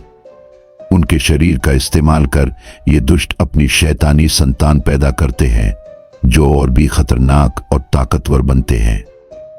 उसने गहरी सांस लेते हुए अपनी बात जारी रखी, और हर बार जब हम उनकी सेना को कमजोर करते हैं, वे पहले से भी ज्यादा ताकतवर होकर लौटते हैं। उनका मकसद सिर्फ शक्ति और सत्ता है। यह लड़ाई आसान नहीं है। यह ऐसा संघर्ष है जिसका कोई अंत नजर नहीं आता। हर पिशाच के चेहरे पर गुस्सा और प्रतिशोध का भाव साफ नजर आ रहा था। उसने अपनी मुट्ठी भींची और गुस्से में कहा, लेकिन हमने ठान लिया है कि चाहे कुछ भी हो जाए, हम अपने उसूलों से पीछे नहीं हटेंगे। हम पिछल पैरी के हर छल, हर चाल और उनकी हर बुराई का अंत करेंगे। यह हमारी कसम है। उसकी बातों ने पूरे दरबार को जैसे जोश और क्रोध से भर दिया। हर पिशाच अब इस लड़ाई को खत्म करने के लिए तैयार था। उनकी आंखों में बदले की लपटें जल रही थीं और उनका संकल्प और मजबूत हो चुका था। अब वह समय आ चुका है जब इन शैतानी शक्तियों को हमेशा के लिए समाप्त किया जाएगा। उसने दहाड़ते हुए कहा। मनीष, जो अब तक चुपचाप खड़ा था, उसने कांपती हुई आवाज में पूछा, तो क्या चर्मसुता और हिरण्यकश्यप अब भी जिंदा है? मुखिया ने उसकी ओर देखा। उसकी आंखों में गुस्से और दर्द का अजीब सा मेल था। उसने जवाब दिया, जिंदा नहीं, वे अजेय हैं। उन्हें हराना आसान नहीं। वे अपने शैतानों की ताकत से अमर हो चुके हैं। हमारी जाति सदियों से उन पर छुपकर वार करती आई है, लेकिन इस बार हम उन्हें खत्म करके रहेंगे। यही वजह है कि तुम्हारा यहां आना शायद किस्मत का हिस्सा है। तुम्हारी भूमिका क्या होगी, यह तो समय ही बताएगा। सिकंदर और मनीष दोनों को अब समझ में आ रहा था कि यह लड़ाई केवल राशा या उसके परिवार की नहीं थी। यह एक ऐसी जंग थी जिसमें पूरे संसार का भविष्य दांव पर था। मुखिया का चेहरा अचानक दर्द और गुस्से से भर गया। उसकी आवाज भारी हो गई, मानो वर्षों से दबा हुआ दुख अब बाहर निकल रहा हो। उसने गहरी सांस ली और कहा, मेरा बेटा एकाक्ष, वह न सिर्फ हमारे वंश का सबसे शक्तिशाली योद्धा था, बल्कि सबसे बहादुर और निष्ठावान भी। लेकिन किस्मत ने हमारे साथ एक ऐसा खेल खेला जो आज भी हमारे जीवन का सबसे बड़ा शाप बन चुका है। सिकंदर और मनीष की नजरें अब मुखिया पर टिक गई थीं। उनकी सांसें भी रुक सी गई थीं, क्योंकि जो कहानी सामने आ रही थी वह उनकी कल्पना से परे थी। मुखिया ने आगे कहा, एकाक्ष, जिसने हमारी सुरक्षा और हमारे वंश की ताकत को हमेशा सबसे ऊपर रखा, उसे चर्मसुता की बेटी नयति से प्यार हो गया। नयति एक समझदार और दयालु लड़की थी। वह अपने क्रूर माता पिता हिरण्यकश्यप और चर्मसुता की तरह नहीं थी। उसके दिल में नफरत नहीं, बल्कि प्रेम और करुणा का वास था। उसकी आवाज में अब कुछ नमी आ चुकी थी। उसने अपनी आंखों में छिपे हुए दर्द को दबाते हुए कहा, नयति ने कभी भी हमारे खिलाफ जाने की इच्छा नहीं रखी। वह अपने माता पिता की क्रूरता से दूर भागना चाहती थी। जब उसने एकाक्ष से प्यार किया तो उसने हिरण्यकश्यप और चर्मसुता को छोड़ दिया और हमारे साथ आकर रहने लगी। उनके मिलन से एक अनोखी शक्ति ने जन्म लिया, राशा। राशा को दोनों वंशों की शक्तियां मिली। वह पिच्छल पैरियों और प्रेत योनि पिशाचों दोनों की सबसे ताकतवर वारिस बनी।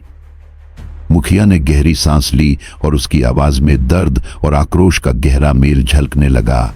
उसने धीरे से कहा, लेकिन यह सुख अधिक समय तक नहीं टिक पाया। हमें लगा था कि हमने चर्मसुता और उसकी सेना से खुद को सुरक्षित कर लिया है, लेकिन यह हमारी भूल थी। एक दिन जब सब कुछ ठीक लग रहा था, तब हिरण्यकश्यप और चर्मसुता ने अपनी पूरी ताकत और सेना के साथ हम पर हमला कर दिया। वह हमला इतना भयानक और अचानक था कि हमें संभलने का मौका भी नहीं मिला। उनके पास हर चाल और हर शक्ति का जवाब था। मुखिया ने अपनी बात जारी रखते हुए कहा, हमारी सबसे बड़ी गलती यह थी कि हमने विजय पर पूरा भरोसा कर लिया था। वह उस समय हमारे सबसे विश्वसनीय और वफादार सहयोगियों में से एक था। जब उसे यह पता चला कि चर्मसुता किसी भी कीमत पर एकाक्ष और नयति का ठिकाना जानना चाहती है, तो उसने अपनी जान की परवाह किए बिना उस स्थान के नक्शे को छिपाने की भरसक कोशिश की। लेकिन चर्मसुता की क्रूरता और उसकी शैतानी ताकत के आगे वह ज्यादा देर तक टिक नहीं सका। मुखिया की आंखों में गहरी पीड़ा और गुस्से की लहर दौड़ गई। उसने कहा, विजय ने अपनी जान पर खेलकर एकाक्ष और नयति की सुरक्षा का राज छिपाने की कोशिश की थी। उसने मत्स्य घाटी के बारे में कोई जानकारी न देने की ठानी थी, लेकिन चर्मसुता की चालाकी और उसकी पिछल पैरी सेना की ताकत ने उसे घेर लिया। विजय ने आखिरी दम तक लड़ाई लड़ी, लेकिन वह उनके हाथों मारा गया। उसकी मौत सिर्फ एक बलिदान नहीं थी, बल्कि एक संकेत थी कि हमारी सुरक्षा में अब भी कमजोरी थी। मुखिया ने गहरी सांस लेते हुए आगे कहा, विजय की मौत के बाद चर्मसुता ने उसकी खून से सनी लकड़ी की पेटी से वह कागज का टुकड़ा निकाला जिसमें मत्स्य घाटी का नाम लिखा था। उस एक कागज ने हमारे सबसे सुरक्षित स्थान, हमारे सबसे बड़े राज एकाक्ष और नयति के छिपने की जगह को उजागर कर दिया। उसने अपनी मुट्ठी भींचते हुए कहा, चर्मसुता ने उस जानकारी का इस्तेमाल करके मत्स्य घाटी तक पहुंचने का रास्ता ढूंढ लिया। दरबार का माहौल अब और भी गंभीर हो चुका था। हर कोई चुपचाप उस भयावह कहानी को सुन रहा था, लेकिन उनके भीतर बदले की आग सुलग रही थी। उनकी आंखों में गुस्से और प्रतिशोध की लपटें साफ झलक रही थीं। मुखिया ने गहरी सांस लेते हुए कहा, उनके पास शक्ति और संख्या दोनों ही हमसे कहीं अधिक थीं। उन्होंने हमारे किले को पूरी तरह तहस नहस कर दिया, लेकिन एकाक्ष और नयति वे अंत तक लड़ते रहे। उन्होंने अपनी जान की परवाह किए बिना हमें सुरक्षित बाहर निकालने के लिए हर संभव कोशिश की। उसने अपनी बात जारी रखते हुए कहा, एकाक्ष और नयति ने हमें एक गुप्त सुरंग के रास्ते बाहर निकाला। वे सुनिश्चित करना चाहते थे कि हम सब वहां से बचकर निकल सके, लेकिन खुद वे वापस लौट गए ताकि हमारी सुरक्षा के लिए दुश्मनों को रोक सके। उनकी इस कुर्बानी ने हमें बचा तो लिया, लेकिन उन्हें चर्मसुता और उसके शैतानों के सामने अकेला छोड़ दिया। मुखिया की आवाज भारी हो चुकी थी और दरबार में खड़े सभी लोगों के चेहरे गुस्से और दर्द से तमतमाने लगे। मुखिया का स्वर अब और गहराई में डूब गया, पर वे दोनों ज्यादा ताकतवर थे। हिरण्यकश्यप और चर्मसुता ने न केवल हमारे बेटे और उनकी बेटी को हराया, बल्कि उन्हें सूर्यधनु महल के खंडहर तहखाने में कैद कर लिया और उन दोनों पर कई जुल्म किए। वह जगह, वह एक ऐसा शापित स्थान है जहां से कोई वापस नहीं लौटता। मुखिया ने अपनी गहरी सांसों को थामते हुए एक बार फिर सिकंदर और मनीष की ओर देखा। उसकी आंखों में अब सिर्फ दुख और गुस्से का मिश्रण नहीं था, बल्कि एक ऐसी गहराई थी जो सदियों के संघर्ष की गवाही दे रही थी। उसने अपनी भारी आवाज में बात आगे बढ़ाई, हमने भी अपने हिस्से का बदला लिया। हिरण्यकश्यप, वह क्रूरता का प्रतीक जिसे हराना असंभव लगता था, हमने उसे कैद कर लिया। उसकी आंखों में एक पल के लिए जीत की चमक उभरी, लेकिन वह जल्द ही गहरी चिंता में बदल गई। उसने आगे कहा, महामंडलेश्वर के पहाड़ों में हमारे गुरुओं ने एक पवित्र स्थान बनाया। वह स्थान इतना पवित्र और शक्तिशाली है कि हिरण्यकश्यप जैसी बुरी आत्मा भी वहां कैद होकर अपनी शक्ति खो देती है। हमने उसे वहीं बंद कर दिया। वह कई सालों से वहां कैद है। लेकिन मुखिया की आवाज भारी और गंभीर हो गई। उसके शब्द अब कक्ष की हर दीवार से टकरा रहे थे। चर्मसुता को अब पता चल गया है कि हिरण्यकश्यप को मुक्त कैसे किया जा सकता है, और उसके लिए उसे सिर्फ एक चीज चाहिए, राशा।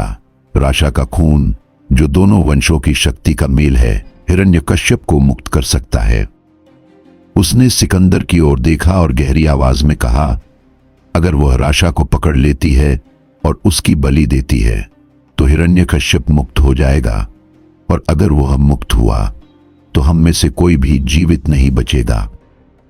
वह न सिर्फ हमारी बल्कि इस पूरी दुनिया की तबाही का कारण बनेगा। उसका एक ही उद्देश्य है, हर जीवित प्राणी को अपने अधीन करना। मुखिया की आवाज में अब आक्रोश झलकने लगा था। और जिस सूर्यधनु महल में मेरे बेटे और बहू को कैद किया गया है वह हमारी पहुंच से बाहर है।